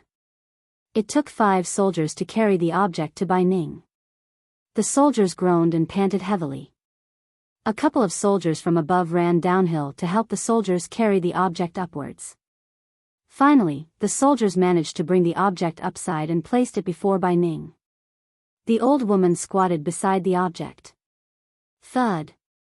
Some of the soldiers who carried the object to them fell down and rolled down the crater. However, Bai Ning didn't give a damn about them. Her full focus was on the object before her. What is it? Bai Ning mumbled under her breath. She slowly ran her fingers through the object. Because it was under the ground for so long, its surface was blanketed with a thick layer of dirt. She rubbed off the dirt as much as she could. The soldiers helped her with brushes and tiny tools they used to remove the dirt. Then, the object started to take the shape of a triangle. The bottom of the object had cracks, and seemed like a part of it was missing. Judging by the smoothness and the shape, Bai Ning had a feeling that this might be a broken tooth. Lady Bai Ning. As she was pondering about the object, she heard another shout. This time, a group of soldiers carried a 6-feet-long pillar toward Bai Ning. They placed the pillar with a heavy thud. To Bai Ning's surprise, the pillar and the object on the ground seemed to have been made of the same material. Bai Ning looked up as she saw the pointy end of the pillar and felt a chill running down her spine. It is a tooth, Bai Ning muttered. The pointy end, the shape, and the cracks on the surface, everything pointed to one thing, a tooth. She wouldn't have come to this conclusion if she hadn't seen dragons in real life. But the tooth was too big to be a dragon's unless the dragon was almost 200 meters tall. There was no mention of a 200-meter dragon in any texts, and according to her knowledge, a dragon could not grow to that size. It was biologically impossible. Bai Ning's jaw dropped a few inches as she looked around the ash field, shocked to the core. At the moment, the biggest creature alive was Mugashuku, aka the dormant hydra in the southern continent. As far as Bai Ning could tell, the tooth belonged to an ancient beast bigger than Mugashuku. We are standing in the graveyard of an ancient beast, Bai Ning mumbled. Her mind cancelled out all the sounds around her. The eerie silence rooted strongly into her heart as fear crept down her spine slowly. If the tooth alone was 6 feet tall, she could only imagine how monstrous the beast would have been in real life. "Take this to my tent and keep digging," Bai Ning snapped back to reality after briefly being in shock. Then, she took her gaze from the tooth to the soldiers around her. "Scatter the demon caskets you have dug out," Bai Ning ordered the soldiers. Her tone contained a sense of urgency. "Yes, Lady Bai Ning," the soldiers quickly nodded and carried the tooth to Bai Ning's tent. Meanwhile, the rest hurried toward the largest tent on the field to take out the demon caskets they stored there. Even on their way to the tent, some soldiers fell unconscious. While the soldier who was carrying the tooth to Bai Ning's tent wobbled as their legs felt weak. The radiation coming from the tooth was too much for the soldiers to handle. If she wasn't an immortal, she might have lost consciousness to the radiation. Ba Ning watched the soldiers carry out their words despite their comrades falling down like flies. Their loyalty and devotion toward the Sky Hall were truly remarkable.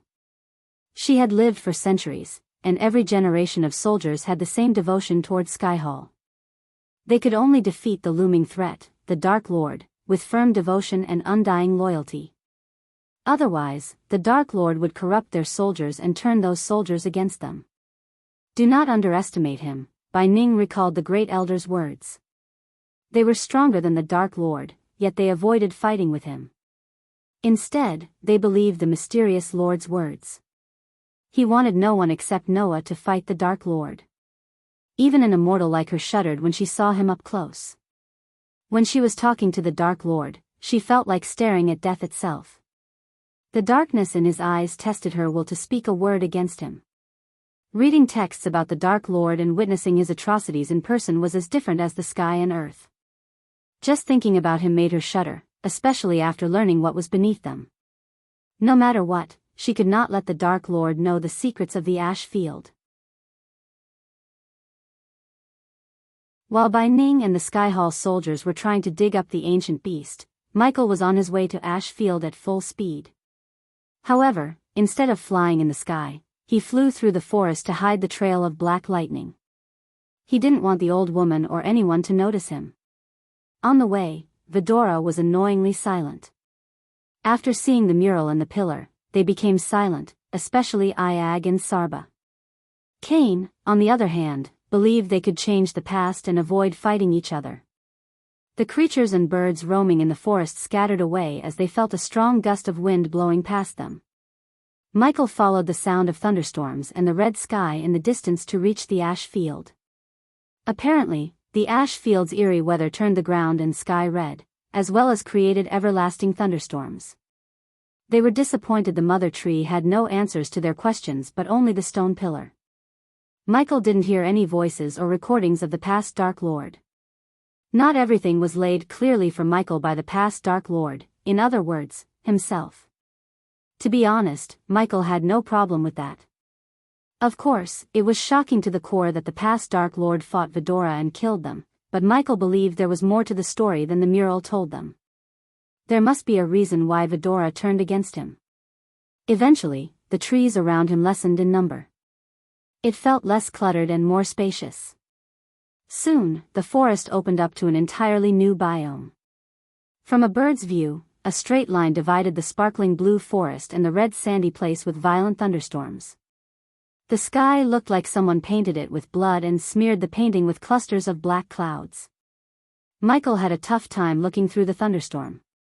The storm lifted the red sand and started the sandstorm.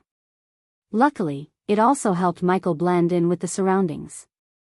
Just like he was having difficulty locating the Sky Hall soldiers, they would have the same difficulty locating him. Thanks to the thermal vision, he was able to locate the soldiers.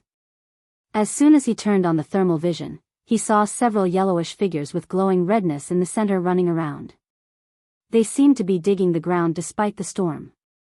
In addition, Michael also vaguely noticed some tents and tried to locate the old woman among them. However, she was nowhere to be found, at least in his vision. Michael slowly ascended into the air to better view the place. Hovering in the air, Michael took out a few drones and willed them to fly through the storm. Bang! Surprisingly, the drones exploded into pieces in a few moments. Kane creased his brows. There is some kind of energy shield around the place. Finally, Sarba broke his silence and informed Michael about the strange energy dorm he sees around the place. I don't see any shields, said Iag. Let's wait here and watch what's happening, Michael said. He didn't plan to go through the shield or break it altogether, which might alert whoever placed the energy shield in the first place. Michael flew around the dome with Sarba's help. As he was hovering around, he saw more demon caskets on the ground. The soldiers tirelessly unearthed them to God knows for what reason. But what lies in the ground avoided both Michael and Sarba's senses. Bai Ning and her soldiers had no idea what they were doing. As a matter of fact, only one being alive knew the origin of the ancient beast, Andor. This ancient beast was a large piece in his elaborate plan to exact revenge on the Dark Lord.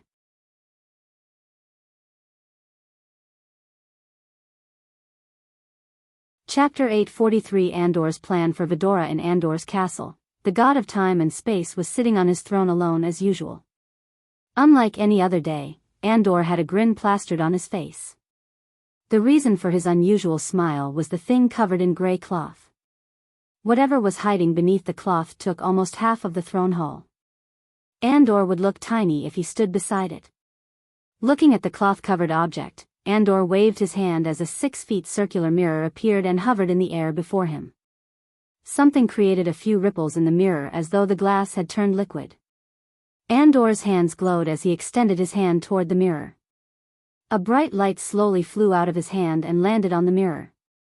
Typically, a mirror would have reflected the bright beam of light, but not this one. Instead of reflecting the light, the mirror absorbed the light. Soon, silhouettes appeared in the mirror. Gradually, the ripples in the mirror settled down, revealing the silhouette's figure. The figure in the mirror had an eerie aura around him. He was inhumanly tall and had a busty build. Since the figure's head was covered in tentacle-like appendages, it was hard to tell whether the figure was male or female. But gender rarely bothered this figure. Something about the figure's eyes portrayed death. If the creepy death aura wasn't enough, the figure's eyes were gray as ashes, and the body was covered in soot-black fur. The figure was the embodiment of death. Greetings, Andor, the god of time and space. What a pleasant surprise. The figure talked in a demonic voice. If death had a voice, it would sound like the figure. Unlike the figure's words suggested, there was no delight or joy in seeing Andor. Focrux, the god of necromancy, Andor greeted Focrux back, hiding the disgust in his eyes. 6,000 years ago, Andor would have killed himself than to ask for Focrux's help. Most of the gods treated Focrux and his brother with disdain, as they brought nothing but death and destruction everywhere. Unlike the rest of the pantheon, Focrux had fewer worshippers. No one in their right mind would worship the god of necromancy, which enabled mortals to reanimate the dead and spread plagues. Yet again, because of the Dark Lord, Andor was forced to do something he hated the most. In this case, Andor had to make a deal with Focrux. How is the mortal universe treating you, Andor? I heard mortals built countless temples to worship you. Focrux's words and tone oozed with sarcasm. Hearing such a lowly god mock him, Andor's blood boiled to the point his eyes turned red. But Andor took a deep breath to calm himself. Like it or not, Andor needed Focrux's help, and there was no point in fighting with him. I sense a powerful death aura around you, Andor. Is that why you summoned me, using the Stone of Hikar? Asked Focrux as Andor sighed. The Stone of Hikar was a powerful artifact used to summon a god from the mortal realm. Before the Dark Lord locked the mortal realm and prevented Andor from ascending to the god realm, contacting gods was as easy as snapping his fingers to Andor. As the god of time and space, Andor didn't have any need for artifacts to contact the gods in the god realm. Instead, he would just open up a portal and meet them in person. But now, Andor had to use the Stone of Hikar to summon Focrux. Unfortunately, he had to wait another 100 years to use the Stone of Hikar again. Andor hoped summoning Focrux was worth using the stone. If anyone could help him with the object he found, it was Focrux. Andor could see Fukruk's eyes glistening with excitement. You are right to sense the death aura. Look what I found, Andor said, rising from his throne. Then, he climbed down the stairs as the mirror followed him behind. Andor reached the object and pulled down the cloth covering the object. After the cloth fell down, Fukruk saw a colossal head of a hydra. The mirror had to fly back to capture the entire head. Even after 5,000 years, the silver scales still glistened in the light. That's the Dark Lord's hydra, Fukruk stuttered. He was completely stunned by the head. 5,000 years ago, the entire realm of gods felt the effects of the battle between Andor and the Dark Lord. Even some of the powerful gods had to leave their dimensions and intervene in the battle, not to save or fight for Andor but to prevent the realm of gods from getting obliterated by the Dark Lord. The Dark Lord and his pet Hydra terrorized the realm and almost succeeded in killing a fellow god. Thousands of divine beings lost their lives as collateral damage, and the damage to the realm still had remnants of their battle. No one thought a Hydra could become powerful enough to rival the most powerful gods, and for hundreds of years, everyone thought the Hydra was unstoppable until fate played a cruel trick upon the Dark Lord and the Hydra. Something happened between the two that resulted in them fighting to the death. Only a few gods knew the real reason why they fought each other, and Fukruk's was not one of them. The battle between the Hydra and the Dark Lord lasted for 2 long weeks. It was Andor who managed to teleport both of them to a separate dimension before they destroyed the mortal realm entirely. The gods had never witnessed such an intense battle between a god and a beast. At the end of their battle, the Dark Lord slew the Hydra and emerged as the victor. Fukruk was fortunate enough to witness the death of a terrifying existence. He watched the light of life leave the Hydra's eyes, and tears roll out from the Dark Lord's eyes. Vidora. Andor raised his voice as he burst into laughter. The Dark Lord's pet, Andor's words echoed throughout the majestic throne hall. He thought resetting the mortal universe would erase his mistakes. Humph, Andor snickered. On the other hand, Fukruk narrowed his eyes. When it came to the Dark Lord, the entire god realm took a step back and analyzed everything. Every time they thought they outsmarted him, he pulled a surprise on them and made them pay. Hence, Fukruk couldn't be as excited as Andor. Are you sure whatever you're planning to do with this is a smart move? Asked Fukruk. Andor's laugh faded away as he turned around. Do you think I am making a mistake? Andor creased his brows. Fukruk slowly shook his head. I am saying the Dark Lord doesn't make mistakes. How do you know that he didn't know Vidora's body would be spared from the array? Fukruk asked Andor.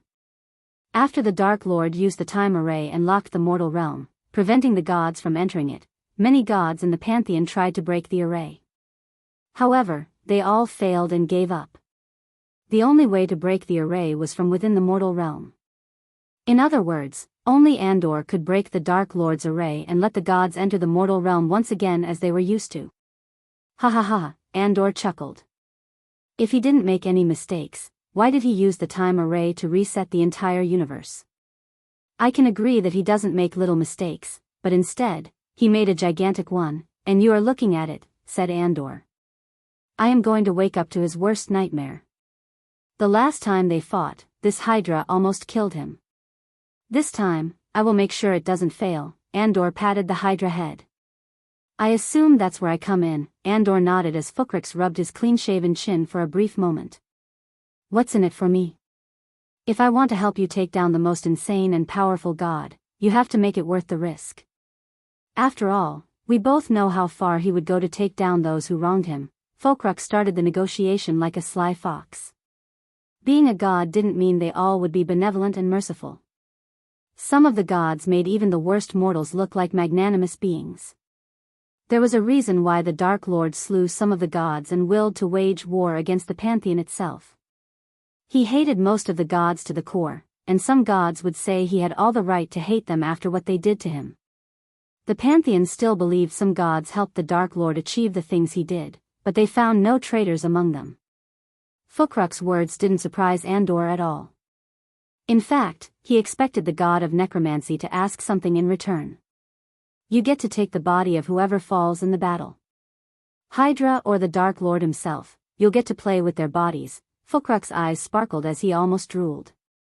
But the thought of the Dark Lord surviving the battle and coming after him made his body tremble in fear.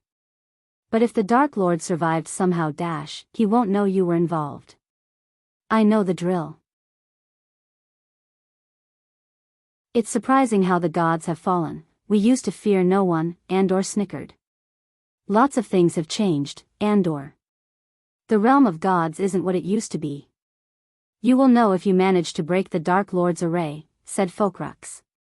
Are you going to help me or not? Andor's voice turned grave and serious. For a few moments, Fulcrux didn't give Andor any answer. Then, he took a deep breath and nodded. I will help you reanimate the Hydra. But you need to find the entire body without missing a part. Also, as you know, I won't be able to use my power from here. So I will instruct you to conduct a ritual that mimics my powers and get what you want. It will take time though, trust me, I can be very patient. Andor let out a murderous grin and turned his gaze back to the Hydra head.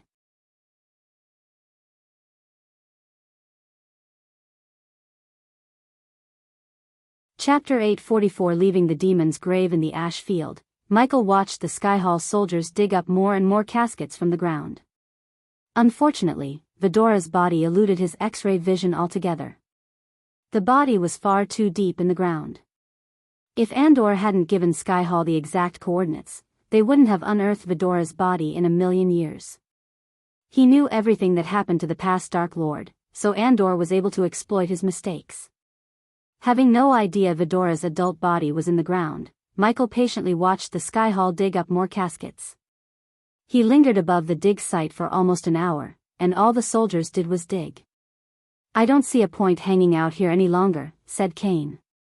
Michael didn't wait for others to agree. Instead, he turned around and flew away from the place. After seeing the mural on top of the mother tree, Michael decided to leave Idanes and the demon's grave. Initially, he planned to spend a few more days helping the wood elves, but he changed his plans. He thrilled himself to achieve full speed, leaving a dark lightning streak in the sky. Vidora tightened their tail around Michael's neck as they never experienced such high speed. It took them 2 hours to reach the ash field from the mother tree earlier. However, the return trip only took 45 minutes. When Michael pushed himself to the brink, several tiny lightning bolts appeared and crackled around his body. To Vidora's surprise, Michael didn't go to the tribe but came to the mother tree.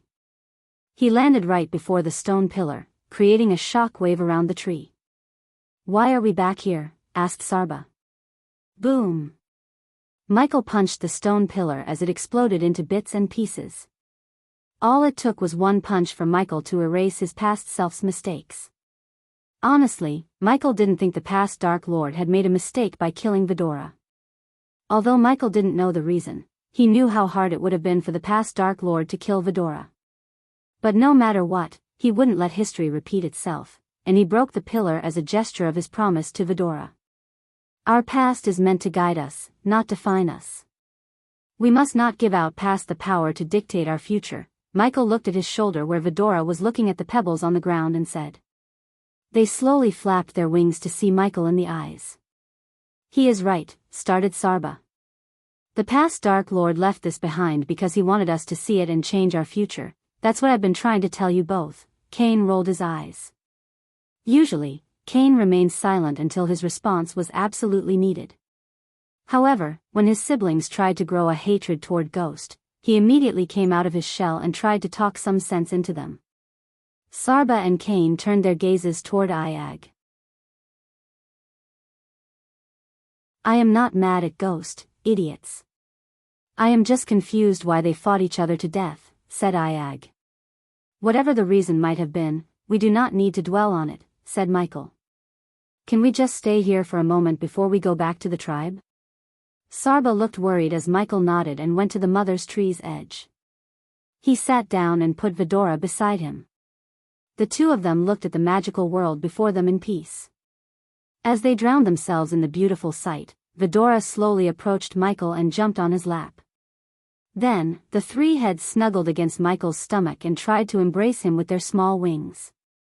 You are family, Ghost. We would never hurt you, and we know you wouldn't too. Iag's eyes became watery as Michael rubbed their back gently. Michael was about to open his mouth when he saw the silhouette of the past Dark Lord in the sky. It only lasted in the sky for a mere moment, and Michael could swear he saw the past Dark Lord smile at them before disappearing. At that moment, Michael felt something changing inside him, like something heavy had been lifted off of him. The more Michael learned about the past Dark Lord, the more he understood why he decided to reset the entire universe. At first, it felt a bit extreme to Michael, but he sympathized with him after learning about the dark parts of his life.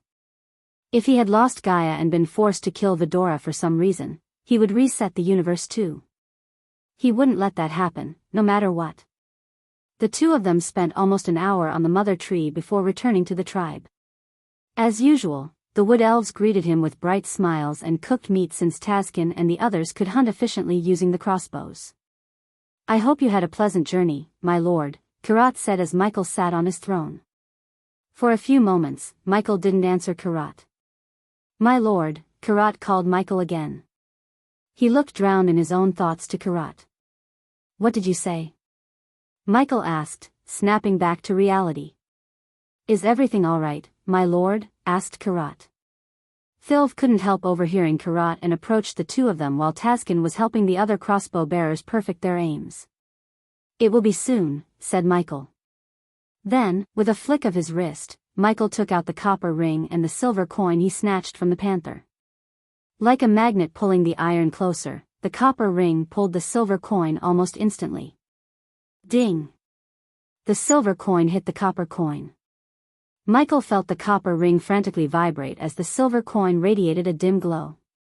Soon, the silver coin glowed as bright as a torch, making the wood elves around Michael close their eyes. Suddenly, the light shot straight above Michael and opened up a vortex in the air. Michael was surprised to see the coin open up a portal in a blink of an eye. He thought he would have to ask the system or do some work to activate the copper ring. But on the contrary, the copper ring opened up a portal using the coin. How the coin was able to open up a portal was still a mystery to Michael, but he was glad it did. Seeing the weird swirling hole in the air, the wood elves gasped. When the Dark Lord first appeared in their world, Karat saw a portal just like this portal before. In fact, Karat saw the Dark Lord fly through this portal. Hence, his heart sank when he saw another one appear above them. The old man knew their god was about to leave their world. Michael took a step forward and placed his hand on Karat's shoulder. I am not abandoning you all. I will be back soon, but my lord, can't you stay with us a bit longer? Thilv panicked as Taskin dropped what he was doing and came to stand beside his wife. My lord, is there something we can do to change your mind? Asked Taskin, only to see Michael shake his head. There is something I must do in my world. As I promised before, I will build a portal connecting this world to mine. I can't do that from here. The wood elves looked gloomy, and some even cried. However, they knew they couldn't change Michael's decision even though they wanted to. Can we come with you, my lord? Taskin stunned everyone with his question. As much as I like for all of you to come into my world, I cannot take anyone with me at this moment. Michael slowly shook his head. He stepped back and raised his head to see the swirling vortex. As his feet ascended from the floor, the wood elves dropped to their knees one by one. Many, including children, sobbed to see the Dark Lord leave their world. Please come back soon, my lord, Karat's voice stuttered. He was on the verge of crying out loud. Lady Iag, don't forget what you promised us, one of the elven girls purred as Iag nodded with a smile. I want. And you people better be safe and sound when we come back. Otherwise, you will have hell to pay, Sarba shouted as tears rolled out his eyes. But they were not tears of sadness. On the contrary, Sarba was happy that they would be able to visit their world soon. Granted, both Vidora and Michael wanted to spend more time in Idnes as there was so much more to explore in the world, yet they had no choice. To Michael, his journey through the demon's grave in Itnois seemed cut short by an invisible force. Nonetheless, it was his choice to leave and build a portal back into the castle. Now that he had gathered everything he wanted from Idnes, the Dark Army's financial problem would soon be history. On the bright side, Michael couldn't wait to see Gaia and Nightmare and tell them everything that had transpired. When Michael was just a few inches away from the vortex, Michael took out a modified earpiece and mirror from the system's storage. He had to convert all the 10 million gold coins into badass points to modify them. It was worth the price, though. The earpiece and the tablet-sized mirror floated toward Kirat. You can use them to contact me if there is an emergency. Michael emphasized the word emergency because he knew the wood elves would call him every day otherwise. We will meet you soon, these were Michael's words to them before he disappeared into the vortex. Meanwhile, Andor felt the vortex open in Idenese using the artifact he gave the Beastmen tribe a long time ago. The coin Michael used to create the vortex was made by none other than the god of time and space himself. So naturally, Andor felt it when Michael used the coin. Andor creased his dark brows sitting on the throne. So one of those idiots managed to lose one to my nemesis. Andor clenched his fist. This act of foolishness alone was enough for Andor to wipe out the Beastmen kingdom. Luckily for them, he had more pressing matters on hand, like reanimating Vidora's body slash.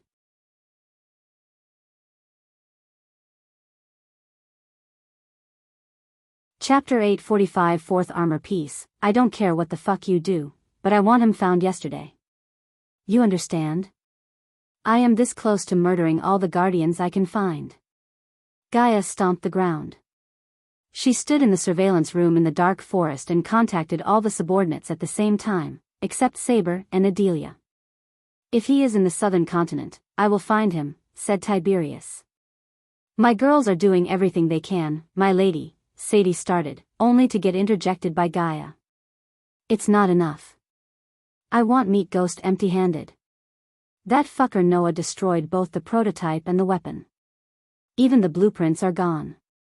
So the only way to turn this into a win is to find the man behind this weapon. Gaia was not playing around. If the subordinates were to meet her in person, there would be casualties in the castle. She was pissed at everyone, including herself. Thanks to Noah and his team, she lost the prototype, weapon, and the man who built it. Like a cherry on top of a failure cake, Noah captured the orcs who survived the auction, including the leader, and brought them somewhere Gaia couldn't find. Even Lord Information didn't know anything about the orcs except they supposedly worked for the Beast King. What about the Guardian you flipped recently? If I heard you right, he is in Noah's elite unit. So how in the hell he has no idea about the inverter's location? Gaia creased her brows. Everyone went silent, expecting Sadie's answer. By turning a Guardian into their spy, Sadie outperformed everyone in the room. Even the Dark Queen praised her, which wouldn't happen so often. Through their new spy, they learned the locations of the Guardian's safe houses and how Noah operated in each kingdom.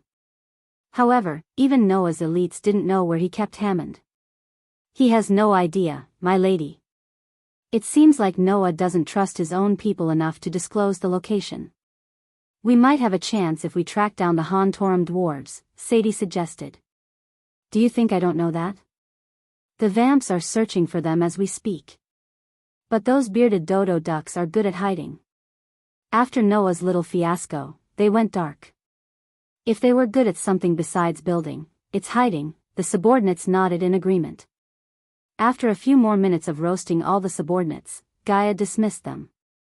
When they were ordered to leave, they all heaved a sigh of relief. To them, the Dark Queen was more terrifying than the Dark Lord himself when she was angry. They could reason with the Dark Lord, who always remains calm and collected. But in stark contrast, no one could utter a word when the Dark Queen was pissed. At that time, the only way to survive her wrath was to keep their mouths shut and agree to everything she said. My lady, Azazel appeared beside Gaia after the mirrors went dark. What does he want? Asked Gaia without turning around to look Azazel in the eyes. Her full focus was on how to find the man who was responsible for building those weapons. Lord Saber says he has an update on the fourth armor piece. As soon as Gaia heard these words, she immediately turned her head toward Azazel. Finally, some fucking good news. Put him through, soon, Saber's face appeared in the mirror as though all the mirrors had emerged together to form a gigantic face. Judging by the ocean around Saber, Gaia could tell he was on a ship. She also noticed Shorty running around, so she guessed he was in Big Bertha. "My lady," Saber slightly bowed. "Tell me what you found about the armor piece." Gaia didn't ask any useless questions like how are you or how is the journey. Instead, she went straight to the point. "It's in the southern continent, my lady.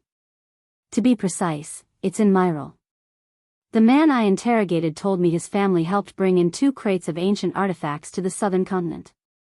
Apparently, the one who hired him found these artifacts buried somewhere in the Azer continent," said Saber. "What makes you think these artifacts are the Dark Lord's armor?" Gay rubbed her chin in doubt. Nothing Saber said had actually pointed her to think these artifacts belonged to the Dark Lord. This man's ancestor who brought these artifacts to the southern continent has left behind a ship manifest. In that list, he has written unknown metal pieces that attract lightning. His exact words were metal parts that attract crimson red lightning bolts. Gaia raised her brows as she realized why Saber had come to the conclusion that he did. However, she still had another question to ask. "This man you interrogated, how did you find him?" asked Gaia. There was no chance for Saber to stumble upon a man who knew about the Dark Lord's armor piece. The past Dark Lord went to lengths to hide these pieces and ensured only Michael could find them. Granted, one of the armor pieces was found in ruin by others and almost auctioned out to a war god, but it was just a 1 in a million occurrence. She doubted another one of the pieces might have been found by a human. Because he tried to sell this in the Aqua Palace, Saber slowly raised a broken piece of metal with a skull engraved. "That is..." Gaia's voice trailed off as her jaw dropped slightly. That skull in the metal piece was, without a doubt, the symbol of the Dark Lord. There was no doubt in her mind. If that wasn't enough, tiny bolts of crimson red lightning danced around the metal piece in Saber's hand. "One of my people was lucky to intercept the sale and inform me," said Saber. "It seems awfully legit to me." "What about you, Azazel?" Gaia asked the demon butler. He focused his gaze on the metal piece. "We certainly cannot neglect the possibility that this piece belongs to the Dark Lord's armor piece." Gaia nodded. "Have you learned where these artifacts are in the southern continent?" Saber took a long deep breath before answering Gaia. "About that, my lady. I have good and bad news. Start with good news." "I've been getting more and more bad news lately," Gaia sighed. She thought it'd be too easy for them to get the armor piece without going through some kind of trial. It was like the Dark Lord anticipated everything and designed the trials for them. They had found 3 armor pieces so far, and each of them came at a price. "Well, the good news is I've tracked down who owns these artifacts, the Salinators. One of the powerful families in Kingdom Myril." "Then what is the bad news?" "I assume it has something to do with why you can't go there and retrieve the armor pieces by any means necessary," said Gaia as Saber nodded. "The heir of Salinators, Matilia Salinator, is married to General Quintus." As soon as Gaia heard the name Quintus, a light bulb lit inside her head. In all the chaos, she forgot about Quintus and Kingdom Myril's aggressive expansion. Thanks to Kane's surprisingly masterful tactics, they were able to stop Myril from waging wars on other kingdoms. Moreover, Quintus went dark after Michael killed Fabia Viridis. They hadn't seen Quintus since she turned him into a super soldier using vampire strains. Without General Quintus, the Kingdom Myril completely ceased all its hostile activities. After Giselle and Maven merged together, they became a powerful kingdom itself, while Tiberius found his own kingdom, the Freedom Land, although he hadn't announced his land as a new kingdom yet. That left Pririd and the Trident of the southern continent Kivin, Zoril, and Netis aka the kingdoms ruled by kings instead of senates. The last time Gaia heard from Caius, Kingdom Myril, and Kingdom Pririd was in peace talks. For some reason, Kane wanted the peace talks between them to drag on instead of coming to a solution. If he had thought, he could have ordered Arya to assassinate the senators of Myril and bring an end to the Cold War, yet he chose not to. "I did some digging and found when Quintus married Matilia, the Salinator family gifted Quintus with priceless valuables and artifacts, and you think these artifacts include the Dark Lord's armor piece?" Gaia tilted her head.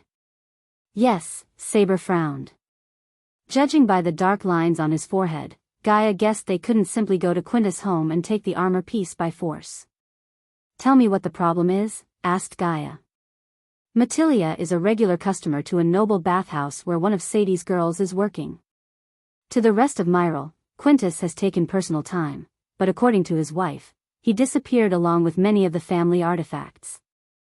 I broke into their home and went through all their wealth but found no armor piece, which means Quintus has the armor piece, Gaia finished Saber's sentence. Are you sure, Saber? Gaia asked. This is the only lead we have, my lady.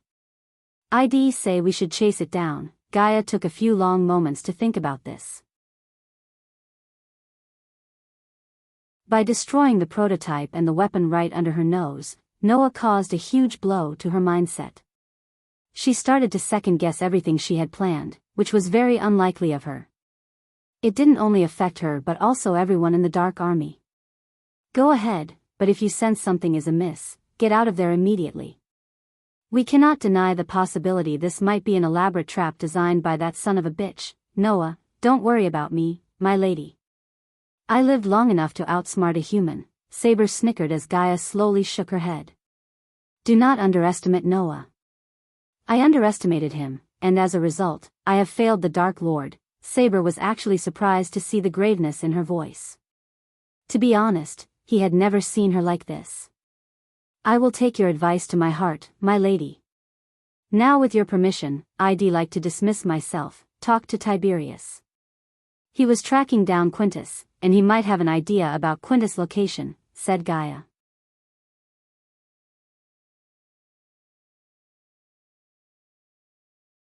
Chapter 846. Back on the bed with Gaia, the storm was raging around the floating mountain in the dark ocean.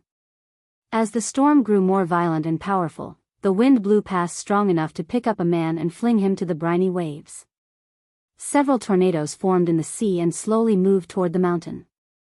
The superiorly thick smoky clouds rolled in like boulders, ready to crush anything in their way above the dark castle.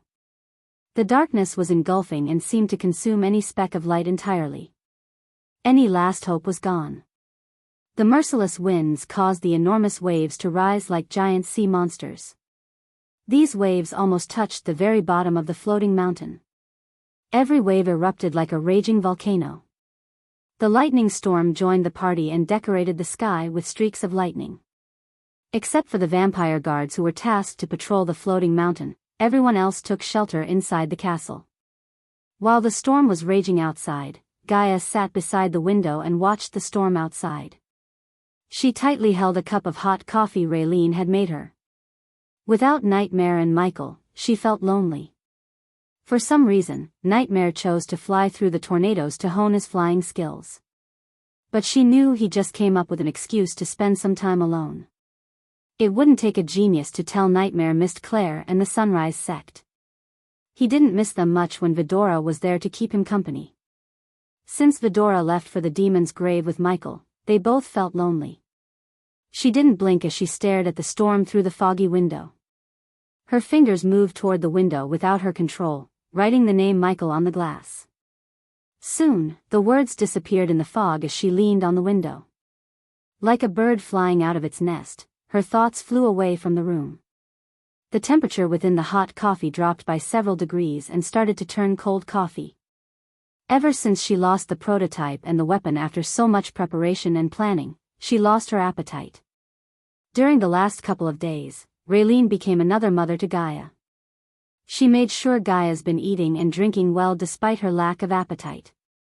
When Gaia refused to eat, Rael would just knock on her head like an angry mother and feed her with her hands as she did to Cindy and Rummy. Looking at the dancing tornadoes, Gaia's consciousness drifted away as her eyes slowly closed. When her head fell, she became wary and emptied the warm coffee in a single gulp. Then, she strolled toward the neatly made bed and just collapsed on the bed like a lifeless body. Both her body and mind were exhausted to the point that as soon as she hit the bed, she entered into a dreamless sleep. The rain droplets played drums upon hitting the windows and the roof, playing a lullaby like a loving mother. As she was on the verge of completely losing sentience, she felt a hand around her waist. Gaia thought it was a dream as the embrace felt like it came from Michael. He used to hug her tight while sleeping. Every fiber in her body wanted the warmth to last longer and did not want this dream to end. Then, the hand around her waist tightened its hold, pulling her closer toward a gentle warmth. It felt too real to be a dream. She abruptly opened her eyes as her body was about to jolt out of bed. But her body froze the moment she saw Michael's face. Michael gently brushed the strand of hair falling on her face. On the other hand, Gaia looked as though his shocking return petrified her. She was speechless. "Is this real?" Gaia muttered. "You tell me," Michael said, slowly moving his head closer to hers. She could feel his warm breath breezing past her like a morning breeze. When she opened her mouth, he closed it with his own lips. Their bodies pressed together heatedly against each other, breathing heavily as they tasted each other's lips. Everything around Gaia blurred and silenced. The only sound she heard was the sound of his hands gently cupping her face to position her face for a heavenly kiss. They only departed when they lost their breath. "When did you come back?" asked Gaia. Her alluring eyes sparkled with joy at seeing Michael. It was too much of a shock to her. "Just a few minutes ago. The moment I stepped into this world, I came running to see the most beautiful girl in the entire universe." Michael pinched Gaia's nose playfully. "I see the demon's grave has turned you cheesy," Gaia purred. She threw her arm around Michael's shoulder and tried to pull him closer, although there was no space between them. "Where is Vidora?" Gaia asked. "They went to see Raylene. I think we should talk about why I sense some gloom in your eyes." "Something happened?" Despite how happy she looked, Michael could see through her eyes and read her like a book. After entering the portal, he appeared somewhere in the crystal ocean that divides Elon and Azair. From there, he used runic teleportation to reach the castle. So he didn't know what had happened while he was gone. As she heard him, she moved closer and rested her head on his chest. "I fucked up," Gaia said in a husky voice. Then, Gaia began to tell Michael what had happened since he left for the demon's grave. When she finally finished her story, Michael surprised her with a chuckle. "You idiot. That was the reason why you look so gloomy?" Michael rubbed her head as she looked at him with shock and surprise. To be honest, she never expected Michael to take her failure so casually, like it didn't matter. "I failed you," Gaia purred. Once again, Michael ruffled her head. He liked to ruffle her perfectly combed hair and kiss the top of her head. Although he was not the most romantic man in the world, he never passed on an opportunity to pamper her and shower her with kisses. "Nothing you ever do will fail or disappoint me, you silly idiot. What if Noah destroyed the prototype and the weapon? You did everything you could, but... Gaia muttered as Michael shook his head. "No buts. Listen," Michael lifted up Gaia and put her body on him. He then cupped her face and looked her in the eyes. "If I fail to do something, would you be disappointed in me?" Gaia shook her head. "Of course, I will kill you if you don't marry me or look at another girl. But I won't feel disappointed." Gaia punched Michael in the chest. Despite her words, he never doubted Michael, not even for a second. She trusted him enough to leave Michael with thousands of beauties in a room without a worry in the world. The trust they had in each other was stronger than anything in the world. They both knew a relationship couldn't survive without trust. Her words made Michael chuckle. "See? That's how I feel. Whatever you do or don't, you will never disappoint me. Besides, why are you looking at the events as failures? You and I both know it was Noah who destroyed the weapon along with the Hontorum shipyard. We can use it to turn the dwarves against the guardians. They pretended to be elves, so I'd say the elves won't be happy about their names being dragged through the mud. So we can give the elves and the dwarves a common enemy," said Michael. He came up with the plan on the spot, and as simple as it may sound, the plan would bring major heat upon the Guardian Guild once he provided proof about Noah's involvement to both dwarves and the elves. Now that Gaia said they turned a guardian into their spy, it would be relatively easier for him to gather the needed proof to make Noah's life harder. Noah may have gained the upper hand in the new weapon matter, but Michael would soon pay him back several folds. I've returned from the most dangerous places in the world. Can you put aside these matters and give me some love? Michael winked. Only kisses for you, my darling, said Gaia in a playful tone. Until you marry me, why did I agree to that? I have the most beautiful sexy girl as my fiancée, and I don't get to do more. Michael pretended to be disappointed. As far as Michael was concerned, relationships were more than having physical satisfaction. He didn't think Gaia would say no if he insisted, but Michael respected her wish not to have anything physical more than a kiss. He was quite happy with that because she was the one for him. This was a magical relationship Michael would treasure forever. Every time he looked into her eyes, he promised himself not to let anything happen to her. The Dark Lord was right to reset the entire universe. If something were to happen to Gaia, Michael would go to hell or heaven to bring her back, no matter the cost. Even the Dark Lord has to obey his woman, Michael, Gaia chuckled. Inside these walls, I am the boss, is that so? Michael grabbed her by her slender waist, pushed her to the side, and got on top of her. He held her wrists firmly. Bastard, don't even think about it, Gaia squirmed. I am not thinking about anything, Michael said with a foxy smile. The following hours were spent cuddling and kissing. They talked for hours until they both fell asleep under the cozy blanket.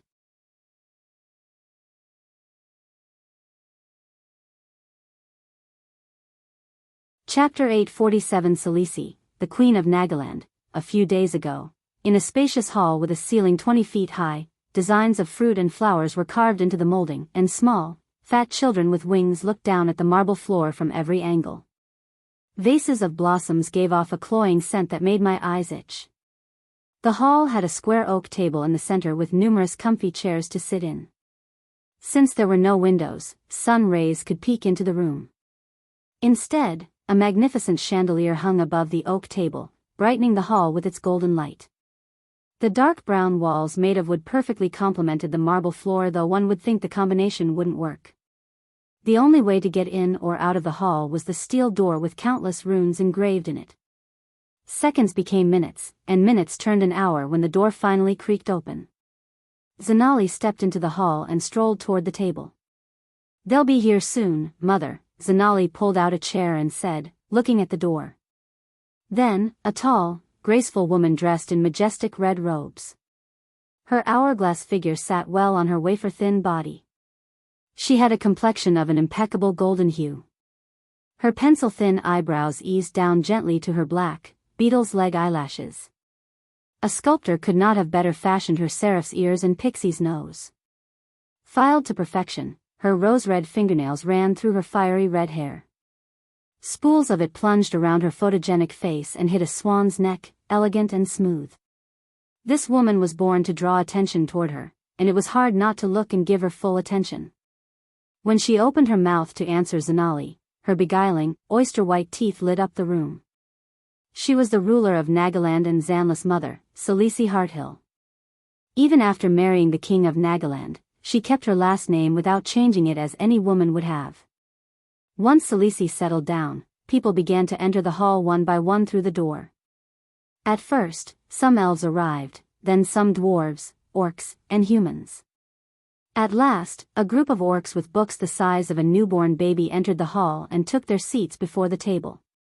After the Nagas filled the rest of the empty seats, Salisi finally rose from her chair to address the 60 or so people in the hall. They all stopped muttering amongst themselves and turned their gazes toward her. Victoria and Evan sat with the humans in the crowd, holding hands under the table. First of all, I thank all of you for answering the summons and coming here, said Salisi in her captivating voice that fits for a ruler. We are gathered here to make an important step in history to protect our world from all the evil there is and will be. Salisi started her speech in a calm manner. The great 8 clans used to protect the world and us. But the reason you've all here is that you and I both feel the same. They've failed us. They forgot the very reason why they were created in the first place. Corruption has rooted in them to the core. If we want our future generations to thrive and prosper, we as their elders have to come together and do what must be done, Salisi paused and looked at her audience. We must be the shield that protects our world from evil and darkness. Salisi slightly raised her voice. We must be the light bringers in the shadow. Her words echoed through the hall. We must fight for the future of this world for our children. Everyone had a tiny spark in their eyes after hearing her thundering words. Each of them in the hall was hand-picked by Salisi herself. The most important thing Salisi looked at in them was their patriotism and the thirst to protect the world. If one was to dig more about each individual, they could find that these people either witnessed the Dark Lord's wrath in person or were kicked out of their clan for doing what the others deemed a violation of clan rule. But if they hadn't violated the rule, many would have died or failed to get the justice they deserved. For instance, Evan left the Guardian Guild after witnessing Ghost obliterate the entire Ithalan Island and the Barnes family. What he witnessed that day and how weak he felt affected him mentally.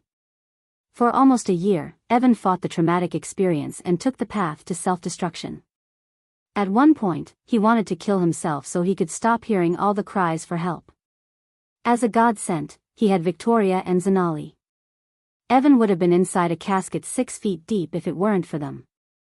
After finally stabilizing his mental health, Evan decided to stop running from his fear and fight it head-on, and his fear was just a man, the Dark Lord.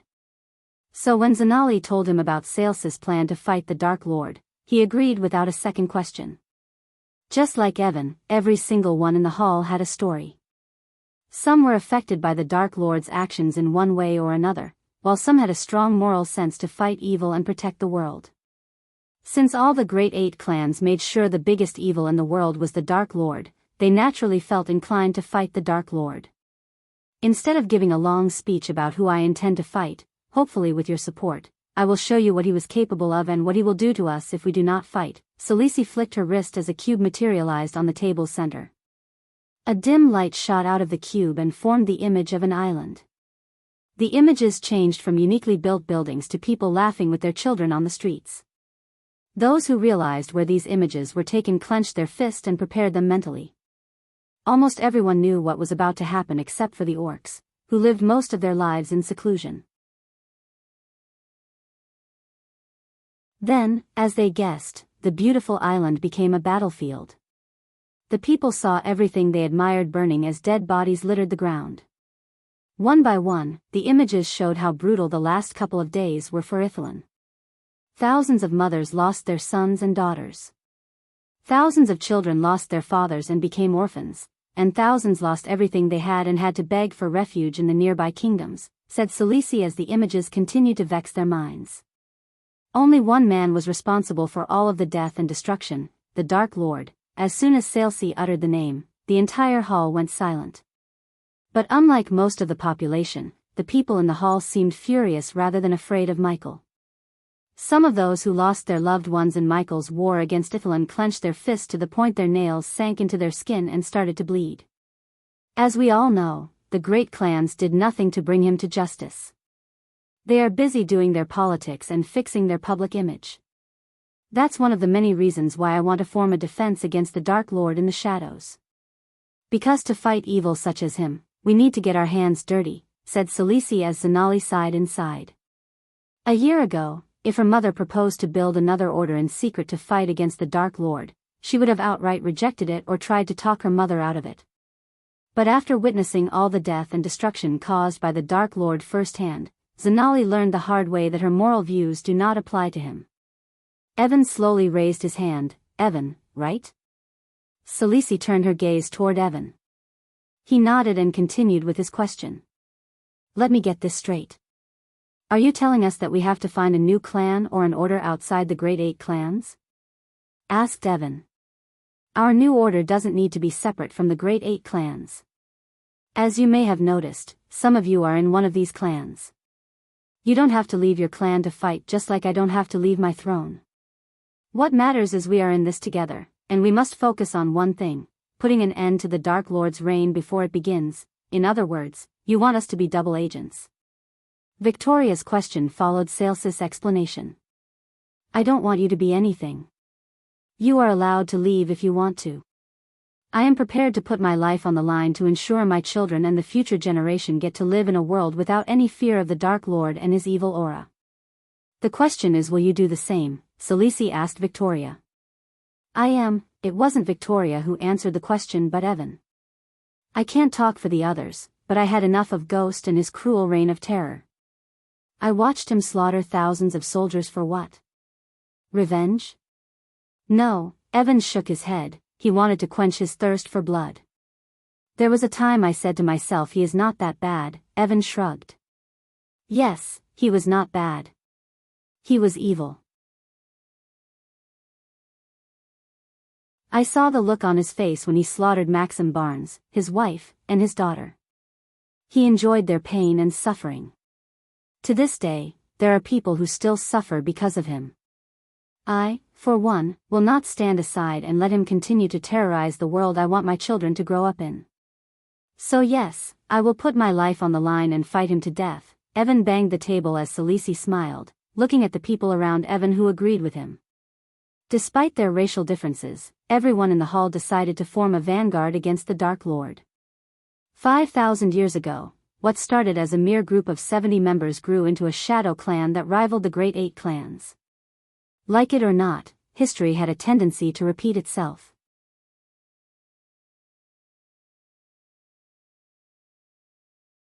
Chapter 848. Not one but two. Andreas. After initiating her own order against the Dark Lord, Salisi returned to her room. Her husband, Castian Ashton, was visiting one of their cities to oversee the relief program. The city was affected by famine, and the entire Nagaland depended on the charity of the Empress. Salsis was a spacious oval room with walls the color of a burning flame. The smell of sweet gardenia candles engulfed the room. On the right side of the room was a royal red sofa set for Salisi to sit and relax, looking at the bamboo garden through the window. Although she was supposed to stay and sleep with Castian in the king's room, she chose to be in her own room. This place had become her refuge and safe haven throughout her almost 2 decades of marriage. Her bedroom only held the things that were very precious to her. She let no one inside the room, including her husband and the maids. As a matter of fact, she cleaned her room by herself instead of ordering the maids to. She decorated the walls with several portraits that reminded her of her life as the Queen of Nagaland. Almost no one knew about Salsis' life before she became the queen. Some believed she was a noble family heir, while others believed she seduced Castian after Queen Adelia's untimely death. But Salisi couldn't care less about the speculations or those who opposed her because they were still loyal to Adelia and her murdering maniac of a daughter, Gaia Ashton. Adelia closed the door behind her and walked to the window to see the serenity of the bamboo garden outside. She could connect with her inner thoughts while she was in her room. Her mind established a sense of peace as she stared at the peaceful garden outside. Whenever her life in Nagaland got tougher, which happened so often because of Gaia and Adelia's loyalists, she would come to her room and think things out thoroughly in order to make life easier. The sound of the bamboo fountain cancelled out the sounds of everything around her. As she looked at the bamboo garden, a puff of smoke came from one of the portraits depicting a village. The smoke slowly took the shape of a middle-aged man with milk-white hair. The man hovered in the air behind her, waiting for Salisi to turn around. She made him wait for a few minutes and then turned around. "Has everything gone according to our plan?" asked the man. "It went better than we expected." "You know how to pick them, Andreas." Salisi addressed the man as Andreas, the Supreme Guardian. She was not wrong, as the man before her was indeed Andreas. Just like the soul inside Noah's ring, the man before Salisi was another part of Andreas' whole soul. The only difference was the soul part in Salsis' room was much younger compared to the soul piece inside Noah's ring. "Except my disciples," Andreas sighed. "You didn't choose Noah Winston, Andreas. He was born a god, just like the Dark Lord. You chose Noah because you wanted to train Noah in the fight against the Dark Lord," said Salisi. "It seems like my other soul part is doing a bang-up job training Noah. I wouldn't be here if he wasn't," Andreas sighed. Although both Andreas derived from the same soul, they became separate beings. Besides, the Andreas with Noah was in existence longer than this Andreas. As a result, Mentor Andreas lost some memories, including the other soul pieces in existence. "Don't underestimate Noah, Andreas. The Dark Lord tried to get him pickle when he said the Supreme Guardian was alive and with Noah. Everyone thought it's going to put a target on his back. But he played the situation well and turned him into a ladder to reach the Supreme Guardian position. And from what I've been hearing, he was handling everything well, Celsus praised surprised Andreas. He was with her for 2 decades, and he had never heard Celisi praise her own daughter once, let alone someone else. He just needs a little push, and that's why we are here. Aren't we? Celisi asked as Andreas nodded. Salii strolled toward the sofa with Andreas hovering beside her like a friend. He was the only one who knew the real Celisi, and she was the only person who knew of his existence. They had been collaborating for almost 2 decades. 20 years ago, Celisi and Andreas orchestrated Adelia's death to usurp the throne of Nagaland. Adelia's family, the Wraiths, was building a powerful kingdom to support the Dark Lord when he arrived in this world. They almost succeeded in their plan because before Celisi took the throne, Nagaland was powerful enough to take on the Elven Empire itself. Gaia blamed Celisi for the downfall of Nagaland, and she was right to do so. To be precise, Gaia was half right. Celsus' rule was indeed the reason for Nagaland's downfall, but what Gaia didn't know was that Celisi planned everything. Celsus' sole reason for being the queen of Nagaland was to keep Nagaland in check because the last thing the world needed was a superpower to back the Dark Lord in his war against the world. So far, Celsus' plan was going without a hiccup. Her next move was to build a shadow order to fight the Dark Lord in ways the Guardian Guild would never dare. She built an image of a kind and compassionate queen for this very moment. Everything she sacrificed and went through was finally coming together. I think he needs more than just a little push. I think we need Noah to see that the longer he ignores the Dark Lord, the more people will suffer. Power comes with responsibility. Noah needs to learn that one way or another. Andreas' voice was grave. Fortunately, he lacked a physical body and was restricted from leaving Celsus' side. Otherwise, Noah would have had 2 mentors to argue with.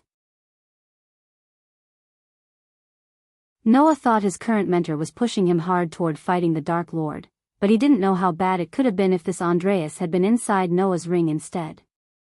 Destruction is easier than creation, Andreas. You cannot blame the guy too much. He's clearly doing his best. Why are you defending him so much, I wonder? Because you aren't. Like it or not, only Noah could kill the Dark Lord. So we should help Noah instead of criticizing him, Andreas sighed, nodding. You are right. I just hope he stops wasting time and cuts down the Dark Lord's army. We have put our plans in motion, Andreas. We will start dismantling the Dark Lord's empire piece by piece, starting from the kingdoms in the southern continent. An hour ago, the gathering went more successful than Celisi and Zanali expected. It was really surprising for them to see how many people were boiling with rage inside toward the Dark Lord. They all needed an outlet and a leader who directed this anger and utilized them against the Dark Army. When Celisi slowly filled in the void they desperately hoped to be filled, they were all easily swayed to join the order. While Celisi was addressing everyone's concerns, Zanali left the room for a moment and brought back a whiteboard with several portraits stuck to it. Many of those portraits were hand-drawn and resembled Michael.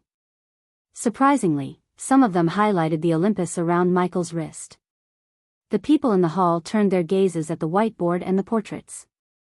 They silently expected Celisi to explain what the hell those portraits were except the ones that had Michael's face. While most of their eyes were glued to the whiteboard, Celisi flicked her wrist as a brass spyglass finished with various intricate runes appeared on the table before her. If one looked closely at the spyglass, they could see a tiny H embossed among the runes. The H was really, but it was there, symbolizing the creator of this spyglass. To defeat the Dark Lord, we need to know both his strengths and weaknesses. Until recently, I thought he didn't have a chip in his armor. But this little thing changed my thoughts by exposing a crucial weakness. Celisi paused for a moment, letting everyone boil with curiosity. Everyone leaned forward. Then, Celisi slowly gave them an answer. The Dark Lord is not as strong as we thought while he was in the southern continent. Everyone was visibly shocked to hear Celisi because her words contradicted what they believed. As the world knew, no one could use cultivation power within the void line. Hence, the moment someone entered the southern continent, they would become mortals. Even the immortals were not an exception. That was the reason the southern continent looked like a new world to the cultivators and why they avoided the place. Moreover, that was why Michael chose the southern continent as his home base, because in a world where no one could use energy, one who could would be the god. This spyglass was built to gauge someone's cultivation level when the void effect hit the continent of Elon and Azer. But, it could determine someone's cultivation even when they were inside the void. No one bothered to look for someone's cultivation in the southern continent because there was no point in that until the Dark Lords started to use arch-energy within the void line. Salisi placed the spyglass back on the table and continued. Although he uses energy, the moment he stepped into the void line, his cultivation went from immortal to core formation. Salisi slowly turned around and placed her hand on the portrait of Olympus. This thing around his wrist is what gives him the ability to use cultivation within the void line. If we take this out, he'll be as weak as a commoner. How certain are you of this? Asked Victoria. I'd bet my life on it. Each of you will get one when we wrap this up.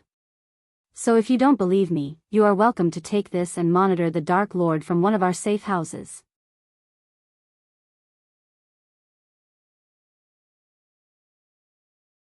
Chapter 849 Money Problem. Michael took a long nap on his comfy bed with Gaia under the storm's lullaby.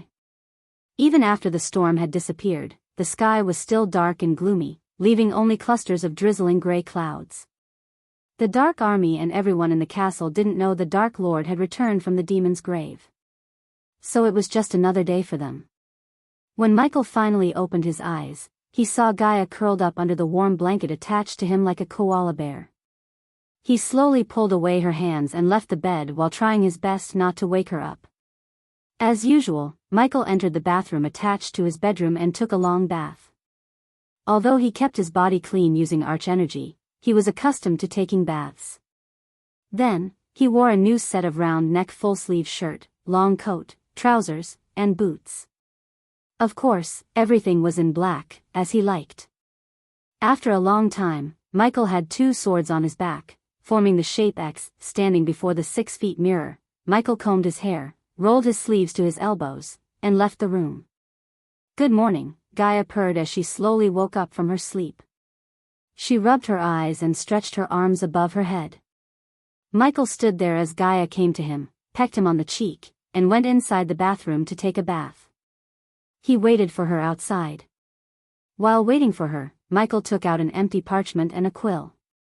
His world table was located before the table because of Michael's habit of gazing at the horizon. He placed the parchment on the table and sat on the chair. What do I need? Michael rubbed his head through the hair with the quill and listed everything he needed to brew his special brew in his mind. One by one, Michael wrote everything on the parchment. Except for the herbs that were only found in Idenese, Michael needed a cauldron big enough to hold 1,000 liters of liquid. Fortunately, the dwarves had finished building a new alchemy hall for Michael to start his work. The next thing he required was the bottles to hold the brew. Certainly, he couldn't hold the brew in vials. Instead, he needed glass bottles. When it came to glass bottles, the only place to get them from was Dalgarum. Once he got all the required items, he could finish the brew in a day or 2. As he finished writing his list, Gaia exited the bathroom, smelling like a newly blossomed jasmine.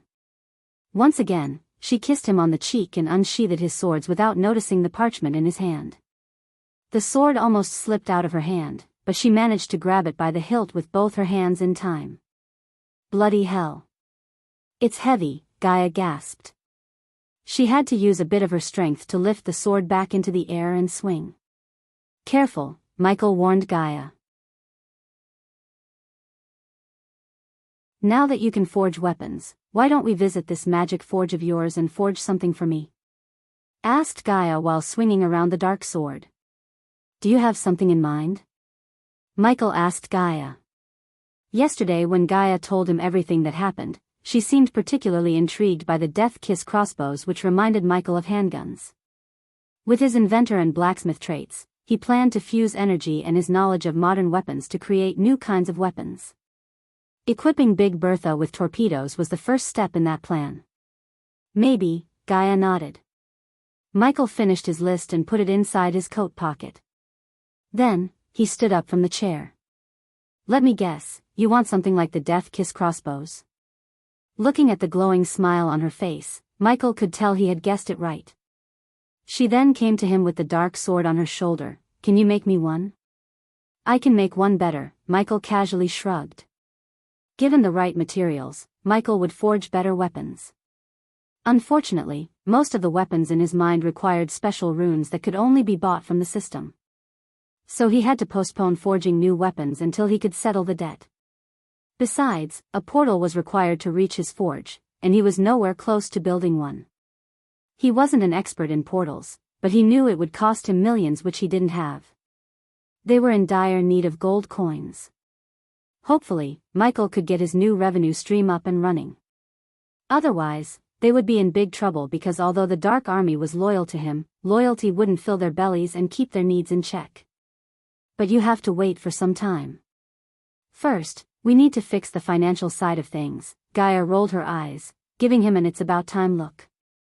Connect me with the twins. I want them to get me some things, said Michael. He then took the dark sword from her hand and unsheathed it. Following Michael, Gaia contacted Azazel and conveyed Michael's order. The corridors and the walls looked much better than when he left the castle a few weeks ago. He had yet to see the building process and hoped to get more coins before the dwarves stopped the construction works. Not because they needed gold coins as their wage but because they needed materials and materials that didn't come for free. Even the Dark Lord had to buy things using gold coins. There were several rooms on the way to the meeting hall, which were blocked by crates and stones. The dwarves were yet to finish building those rooms, according to Gaia's exact prerequisites. She oversaw everything and gave the dwarves the challenge of their life. Although the Dark Army kidnapped these dwarves had grown to love the challenge of building the Dark Castle. It was nothing like they had ever built. Every single dwarf was handpicked by Gaia as she settled down for nothing but the best. On top of the talented dwarves, Elidor worked with a group of runemasters to engrave defensive and offensive runes throughout the castle. The past Dark Lord's castle and the arrays alone killed thousands of guardians and enemies who dared to step onto the Dark Ocean. At its peak, the castle was nothing but a death trap feared by everyone in the world. If the past Dark Lord was alive, he would be proud of his current self because the castle Michael was building was shaping up to be more powerful than its earlier version. The meeting hall was dimly lit with torches instead of chandeliers. The flickering light illuminated by the torches added an eeriness to the hall. When Michael and Gaia reached the meeting hall, they saw Azazel was waiting for them. My lord, Azazel bowed deeply. His gaze immediately fell on the dark swords as he could feel the threatening aura radiating from the swords. Azazel then proceeded to pull out Michael's and Gaia's thrones for them to sit on. After they settled into their respective thrones, Azazel waved his hand as the stone table slowly split opened in the middle. A mirror rose from the hole and flickered for a moment before showing the faces of Titus and Optimus. The twins looked different with their cropped haircuts and brightened faces. Keeping them off the battleground was the best decision Gaia made for them. She had her doubts when she made them the procurer of rare goods and everything for the Dark Army for the best price possible. However, the twins surprised Gaia by making contact throughout Elon and Azair and dealing with the merchants themselves. It wouldn't be an understatement to say the Dark Castle solely depended on the twins for the construction materials. My lord, my lady, the twins bowed as their eyes glistened with gratefulness and respect. I'd love to have a chit-chat with you guys, but I am kinda in a rush.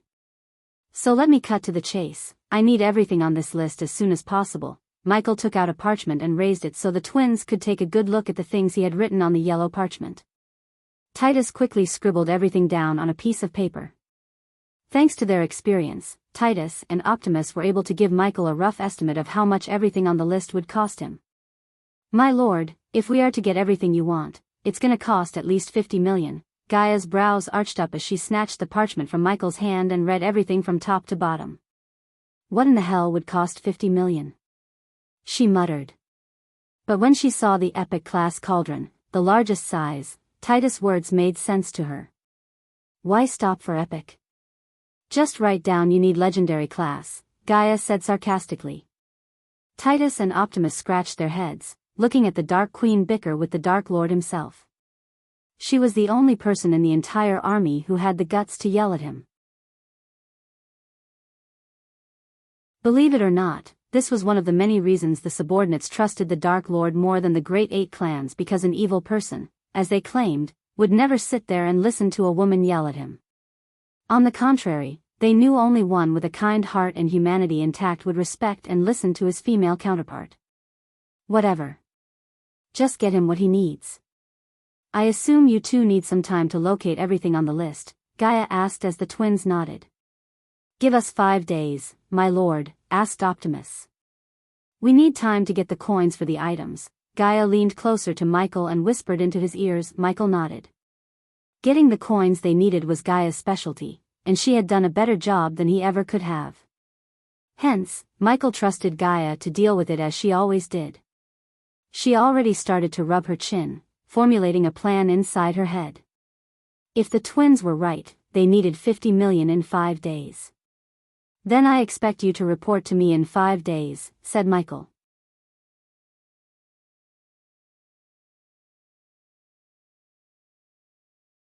Chapter 850 Opportunity arises. Michael was about to leave the meeting hall after talking to the twins when Azazel received a call from Sadie. My lord, Lady Sadie has learned something important, Azazel said.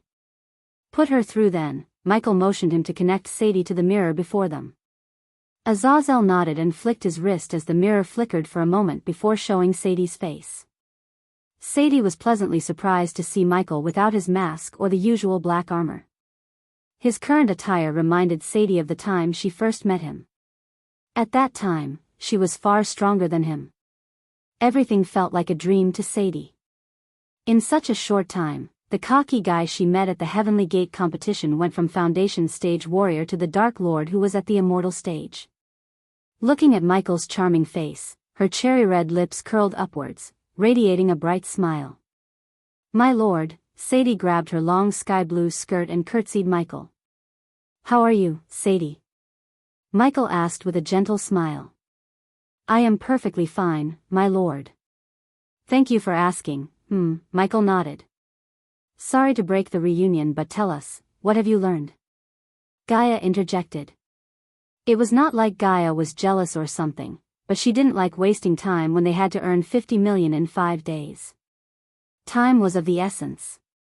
Princess Chanel Forbes was cursed by an elven mage, my lord, Sadie took a deep breath and said. Her words stunned Michael for a moment. The name Forbes rang a bell inside his head. If he was right, the king of Kethen, Noah's homeland, was called Porter Forbes. Princess of Kethen? Gaia asked as Sadie nodded. When Gaia was the princess of Nagaland, she met Chanel at a gala and exchanged a few words. Of course, Gaia paid little to no attention to Chanel or any other nobles. She hated those galas and always found an excuse to escape midway. Go on, tell us everything you know, Gaia gestured at Sadie to continue. The gears inside her head slowly started to turn, formulating a plan to get the 50 million gold coins and maybe more. This felt like a God-sent opportunity to Gaia. She knew about Michael's curse-breaking skill. Thus, if Chanel was indeed cursed, she had a way to break the curse and save the day for King Porter. King Porter's close friend is a regular customer of one of the dance houses in Rosegate. I have some of my girls working there since it's where the nobles tend to let their tongues loose. A few hours ago, this man had a little too much ale and spurted out that the elves had cursed the princess. Recently, Princess Chanel cancelled all her visits and completely went dark. I heard rumors from the maids that they were ordered not to disturb the princess no matter what. Sade paused for a moment and continued. I had my doubts for a while because I felt something was amiss. Especially after Hendrix Gardner paid the king an unofficial visit. So I ordered my girls to work on the ministers. Hendrix Gardner, Michael muttered to himself. The last time Michael met this 6-star alchemist in the alchemy competition, the vampires almost killed him. He would have died if Michael wasn't there. At that time, Michael only wanted Gabriel to die. Michael wondered what the old man thought when he realized the young man sat beside him and judged the competition was the Dark Lord himself. Apparently, the princess has only 3 more days to live. What about Noah and the Guardians? If the princess only had 3 more days to live, King Porter would have approached Noah and asked for his help, right? After all, Noah is still a citizen of Kethen, said Gaia. Plus, she is a princess. I wouldn't be surprised if she were in love with Noah, Michael chuckled. The last time I heard from our guy in the guild, Noah and his team were planning to venture into the treacherous ocean to find a way to break the curse. Then we have to beat them to the princess and save her instead. Gaia leaned back on her throne. Considering Noah took the weapon and the prototype out of her hands, it was only fair that she returned the favor to him by curing the princess before he could. For a price, Gaia snickered. Unlike Noah, Michael didn't need to go to the treacherous ocean to break the curse. Michael could break the curse in a few minutes if he wished, thanks to his curse breaker skill. On the other hand, Michael laughed inside, thinking Noah would come out of the treacherous ocean empty-handed because he had taken the curse-breaking artifact long ago. So unless there was another similar artifact in the treacherous ocean that even the system didn't know of, Noah would stumble upon nothing but sticks and stones. Did you learn anything about why the elves cursed the princess? How she ended up getting cursed by the elves? Gaia frowned in doubt. The continent Elon had the lowest number of elves in the entire world. Many people in Elon would die without seeing an elf in their entire lives because the elves tended to live in Ar and avoided Elon because they thought Elon continent was a backwater place and beneath their standards. Besides, the elves wouldn't go around cursing people without a valid reason. If they chose to curse her instead of killing her, Gaia knew there must be a reason behind it. According to the man, it's the usual cliché, my lady. Long story short, Princess Chanel met an elf when she was visiting Kingdom Thera and fell in love. She wanted to marry him against King Porter's wishes. She tried to run away with the elf, except the king caught them both and ordered his men to beat the crap out of the elf. The next day, the elf's uncle personally paid King Porter a visit and gifted Chanel an evil curse as a reminder of the king's mistake of raising his hand against his kind. Michael chuckled as it reminded him of Claire's story. She laughed at Chanel inside for thinking she could be with the elf and live happily ever after. If anything, Chanel was lucky the elves didn't curse all her family. But when Michael thought about it, the elf chose Chanel over her family because he wanted her family to suffer more. Imagine seeing your only daughter dying slowly and painfully while you stand there and do nothing. The elf wanted King Porter to feel helpless and blame himself for the rest of his life. That does sound like what an elf would do, said Michael. It seems all the princesses are rebels. Michael turned his gaze toward Gaia and winked. Instead of giving Michael a snarky comment, Gaia just rolled her eyes. Then, Gaia turned her gaze back to Sadie. This is indeed good news. You've been doing a marvelous job so far, Sadie. Gaia couldn't help praising Sadie. Everyone, including Michael, knew how hard it was to impress the princess of Nagaland, but Sadie managed to do just that. In a short amount of time, Sadie turned a guardian into their spy, inserted her girls in almost every part of the world, created a web of spy networks, assisted other subordinates with their tasks, and slowly solidated her place as the next sect leader of the Silver Moon. It was no simple task, especially when she had to work under Noah's growing influence.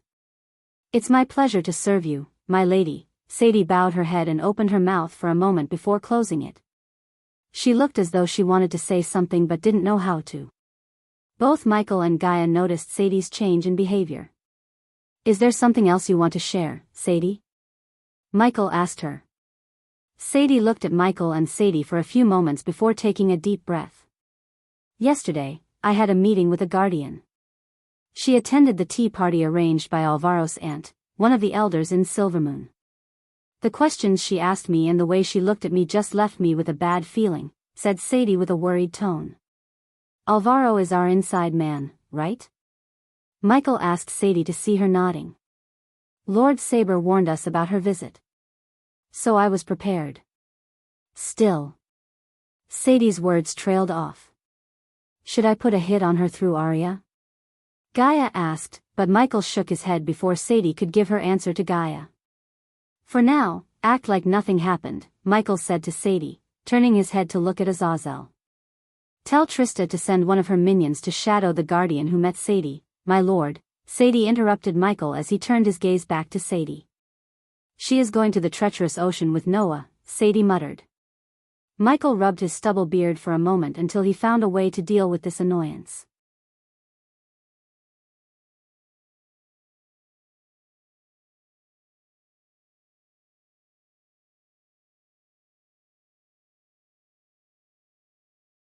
Everyone in the room shared the same pain as King Porter and Queen Clarice because they saw Chanel grow up to be a young lady from a baby.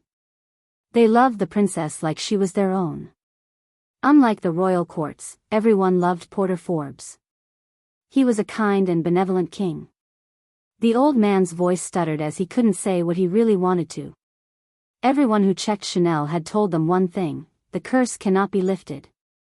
Some even said the king and queen should make peace and say goodbye to Chanel.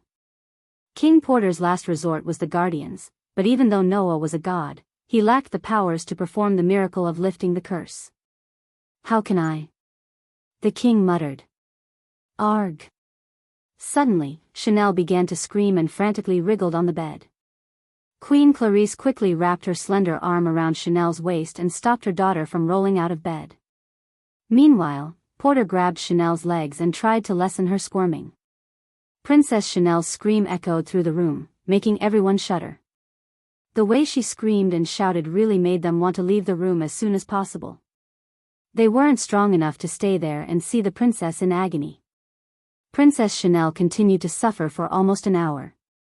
By the time she stopped screaming, her body had no strength left to move. Except for the muffled groans, no words or sounds came out of Chanel's mouth. Porter's heart told him to have hope and expect Noah to return with a cure, while his mind told him to accept the inevitable. He was unfortunate enough to know how powerful elven curses are. One of the elven runemasters who examined Chanel's soul told him that no one could lift the curse, including the one who put the curse in the first place. The curse was unliftable and shouldn't have been used on a human, according to the elf. So nothing would happen even if the Empress herself ordered the elf who put the curse to lift it. Porter's eyes became watery as he slowly turned around to address everyone in the room. Please leave us alone for a moment, Porter's voice broke off. Take all the time you need, Your Majesty. We will take care of everything else, said the old man before leaving the room with the others. After everyone left the room, Porter finally let go of the tears in his eyes. His legs refused to take a step forward. He moved like a snail, reached his wife's side, and collapsed on the bed. Chanel was their only daughter, and the memories they had with Chanel flashed before their eyes. Is this the end, Porter? Queen Clarice broke into tears. Words barely escape her mouth. Porter couldn't even give Clarice a few comforting words because he knew there was no way of helping Chanel. If there was a chance of remotely lifting the curse, Noah would have given them hope. Even he told Porter to strengthen his heart and mind and prepare for anything. Why did the gods want this for us? What did we do wrong? If there was a god, he wouldn't have let this happen to our daughter, Porter said, gritting his teeth. The helplessness he felt turned into anger, and when Clarice talked about the gods, Porter snapped. But little did they know that when they needed a god, the one who arrived to help was the devil. The curtains slowly swayed to the wind as Porter and Clarice felt a cold breeze. Everyone around them darkened as the dim light orbs flickered. At first, they thought the wind caused the orbs to flicker. But then, everything grew darker to the point Porter and Clarice couldn't see what was before them. The room turned pitch black. A few seconds later, the orbs flickered back to life, giving them just enough light to illuminate a third figure in the room. Porter's pupils shrunk as he saw someone sitting on the other side of Chanel's bed. Porter's warrior instincts kicked in as he quickly rose from the bed. He instinctively reached for the sword and grabbed the side of his waist where he used to have his sword. Queen Clarice's motherly instinct made her pull Chanel close to her. A calm voice resonated through the room when Porter was about to shout out for the guards. You wouldn't make a sound if you want your daughter to live. The words made Porter's heart skip a beat and prevented him from making a sound. As much as Porter wanted the guards to come running into the room, He wanted to know if there was some truth to the intruder's words. "Show yourself," Porter ordered the intruder. A candle slowly flew past him and hovered beside the intruder. Then, the intruder lit the candle with a snap of his fingers. To Porter's shock, the candlelight illuminated the face that terrified everyone, the Dark Lord. Porter's heart almost stopped when he saw the Dark Lord's eyes that glowed like bloodstones. Dark Lord. Queen Clarice trembled from head to toe. Her fear of the Dark Lord paralyzed Clarice's body. As Porter was searching for words, the Dark Lord rested his head on his fist and sat on the throne with his leg atop the other. The king and queen had no idea how he managed to enter the castle without raising any alarms. If he wanted them dead, there was nothing to stop them. However, his glowing eyes didn't contain any killing intent within. "Where there is pain, let there be darkness," Porter and Clarice heard the Dark Lord's bone-chilling voice. Their minds were in too much shock to process his words. "I am the only god who listened to your pain and came here to help. Tell me, Porter, will you save your daughter or deny my help and let your daughter die in pain?" The Dark Lord's words sounded slow and deep. Each word struck them like an arrow. If this was any other situation, Porter would have called out the guards and fought the Dark Lord himself despite the obvious results. Still, Porter was a God-fearing man who would rather die fighting evil than serve one to live. However, he couldn't bring himself to refuse the Dark Lord's help when his daughter's life depended on his words. "You have 5 seconds to decide. Your daughter's life is in your hands now," said the Dark Lord. He didn't give them much time to think about anything except Chanel's life. This was the small light of hope they had in days. Everything and everyone failed them, and in 3 days, their daughter would die in pain.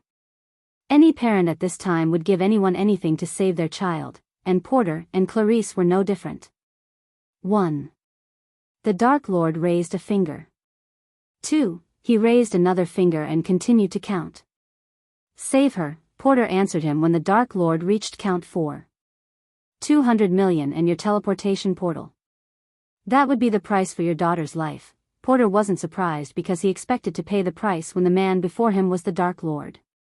However, Porter and Clarice felt glad that the price for saving their daughter was gold coins and the portal instead of their souls or anything that would forever bind them to the Dark Lord.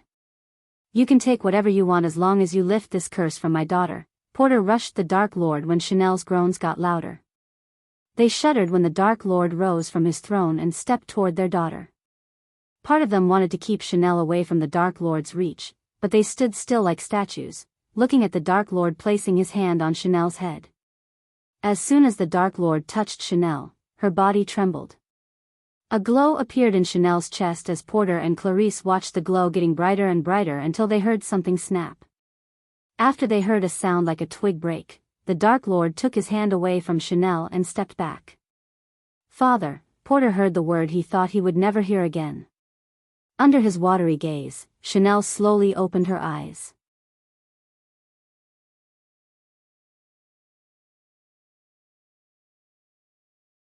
Chapter 852 Portal to the Forge. King Porter Forbes and Queen Clarice spent the entire day with Chanel, who was miraculously cured by someone. The ministers were speechless to see Chanel walking out of her room fully healed. The king and queen went with the story that the curse suddenly disappeared from Chanel's soul. As much as the monsters and the nobles doubted Porter's words, they had no other explanation. The possibility of the Dark Lord entering the castle and lifting the curse had never come across their minds. That day, King Porter ordered the servants to prepare a lavish feast, celebrating Chanel's recovery.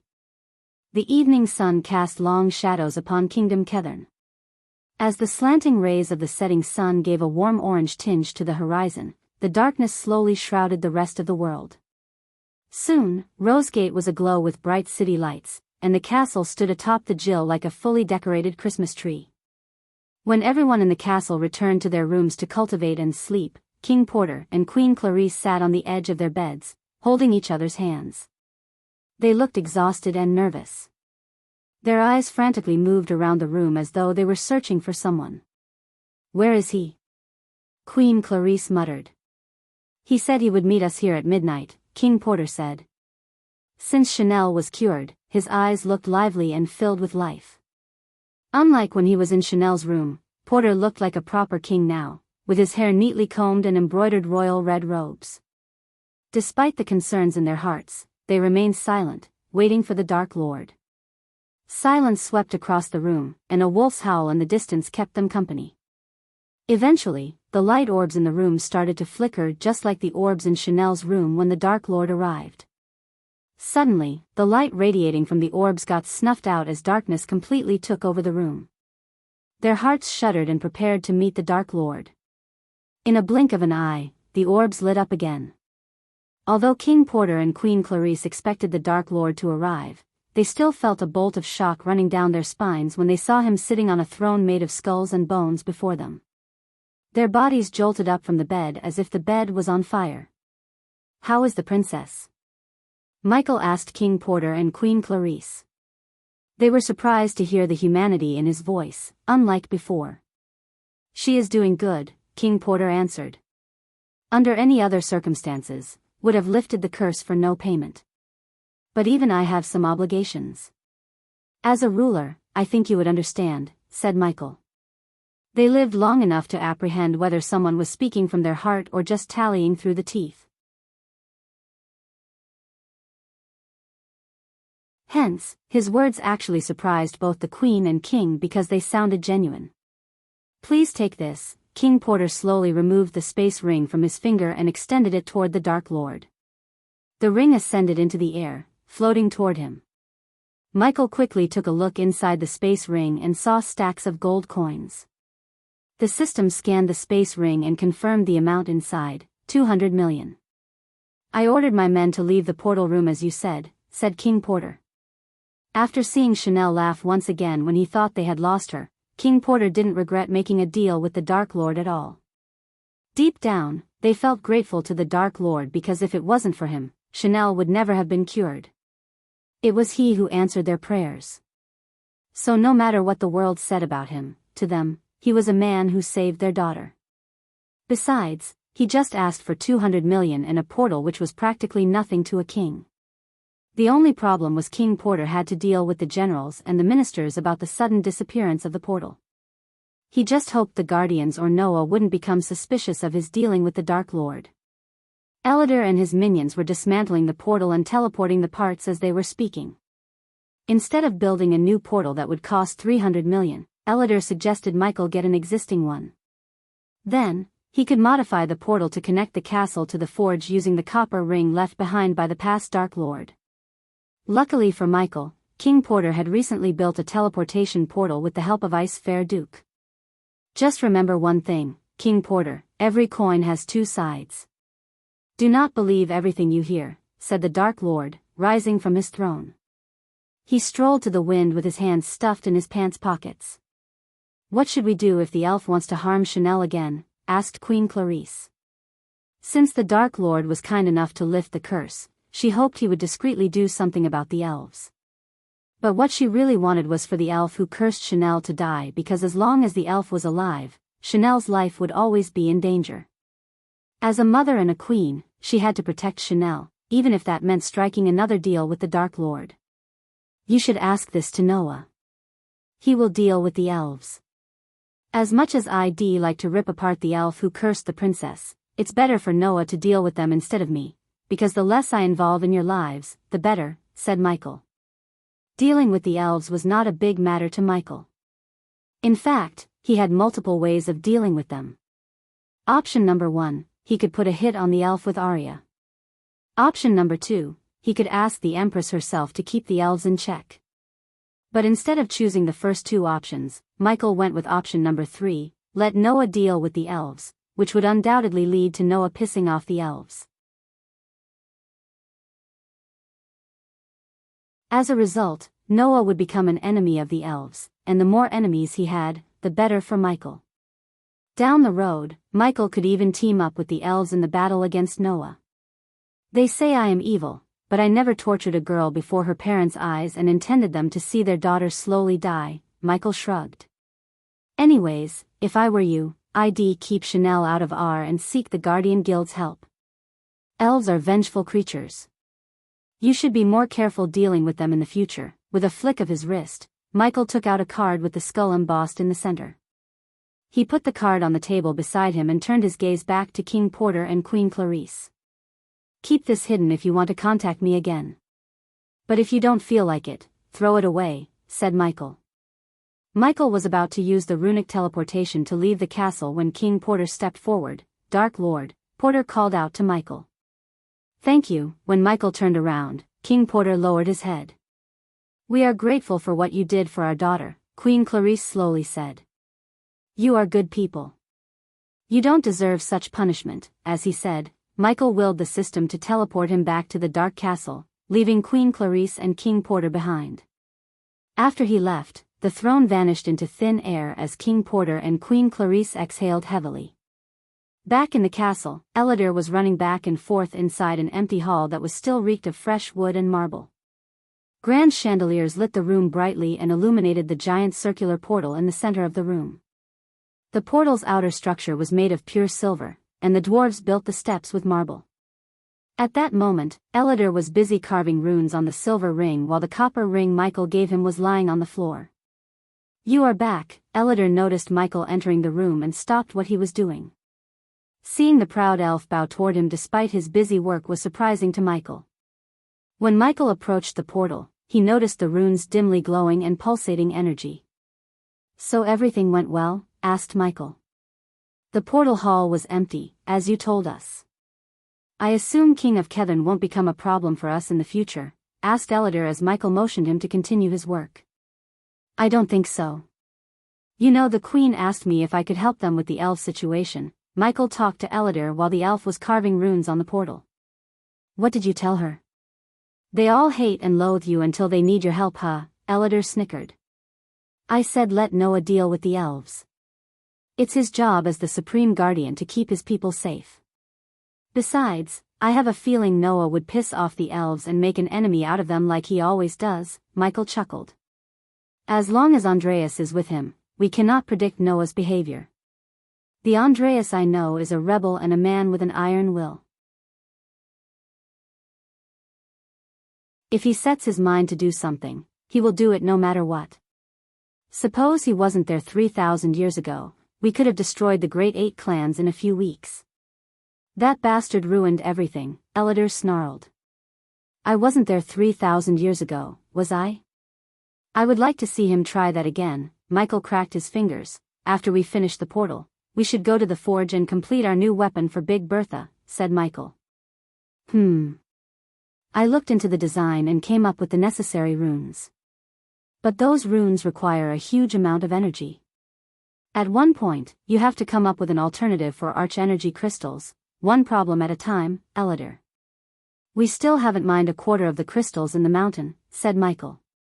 As far as Michael was concerned, Mugashukas energy radiation would continue to form crystals in the Stormville mountain, and that Hydra wasn't going anywhere soon. So Michael didn't need to worry about the arch-energy crystals running out.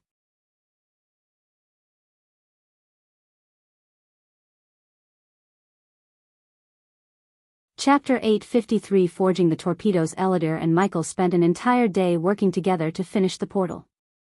They lost track of time and ignored everything that happened outside the hall. Gaia often entered the hall to bring Michael and Elidor something to eat and drink. Other than that, Michael received no visitors. Rather, Gaia took care of everything. Now, if you put a crystal in there, Elidor pointed at a tubular-shaped golden pipe next to the portal. The metal tube ran into the ground and connected at the portal's bottom under the steps. It was Michael's task to build an intricate mechanism that turned arch-energy crystals into pure energy that could be used to activate the portal. No one needed the mechanism outside the southern continent since the atmosphere itself contained pure arch-energy, and the runes could harness this energy. Considering the southern continent's atmosphere had no arch-energy, Michael had to build such a device. In other words, without Michael, no one could build a portal inside the void line, no matter how many rune masters tried. Michael retrieved a big chunk of crystal, dropped it into the pipe, and waited for the portal to absorb the energy. The metal pipe vibrated, letting out a purr. White smoke slowly escaped the metal pipe as Michael sensed an intense heat radiating from the pipe. It's working, Elidor said when he noticed the runes began to glow on the metal ring around the open space where the vortex was supposed to appear. These intricate symbols began to glow brighter and brighter until Michael felt the space around him distort. It was like an invisible magnet pulling him closer. With a suppressed boom, a crimson-red vortex appeared within the ring in a blink of an eye. Let's bring some creature and send it through the portal first, Elidor said. But he was too late to realize Michael had already dashed into the portal. When Michael entered the vortex, everything went dark for a split second, and then, the scenery around him changed. He appeared right at the entrance to his forge. The forge looked the same as when he had left it a few days before. Before he stepped into the forge, he turned around to see if the vortex was still there. Surprisingly, there was no swirling vortex behind him. Instead, all he could see was a glowing rune on the wall. Michael instinctively placed his hand on the rune that resembled a swirl. The moment he touched the rune, the wall trembled. Then, the wall slowly split open, forming an archway. Inside the archway, Michael saw the crimson-red vortex. Michael strolled toward the portal and entered it once again to reach Elidor. That was dangerous, Elidor snarled when Michael stepped out of the portal. We are the best at what we do. So I didn't have to worry, Michael shrugged.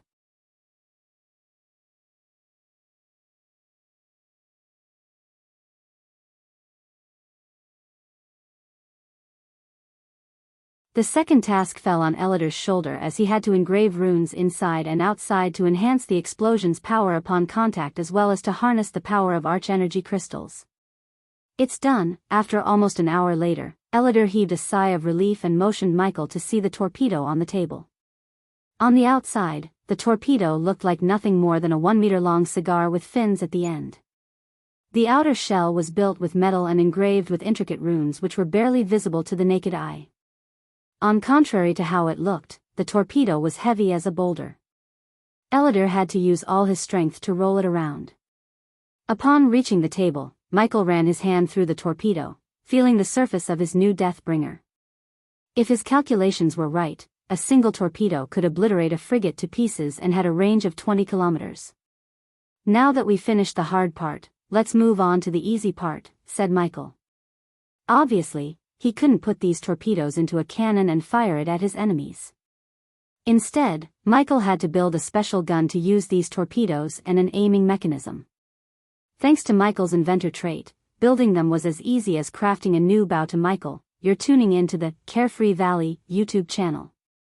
Don't forget to subscribe and join us on this journey to catch the most captivating stories.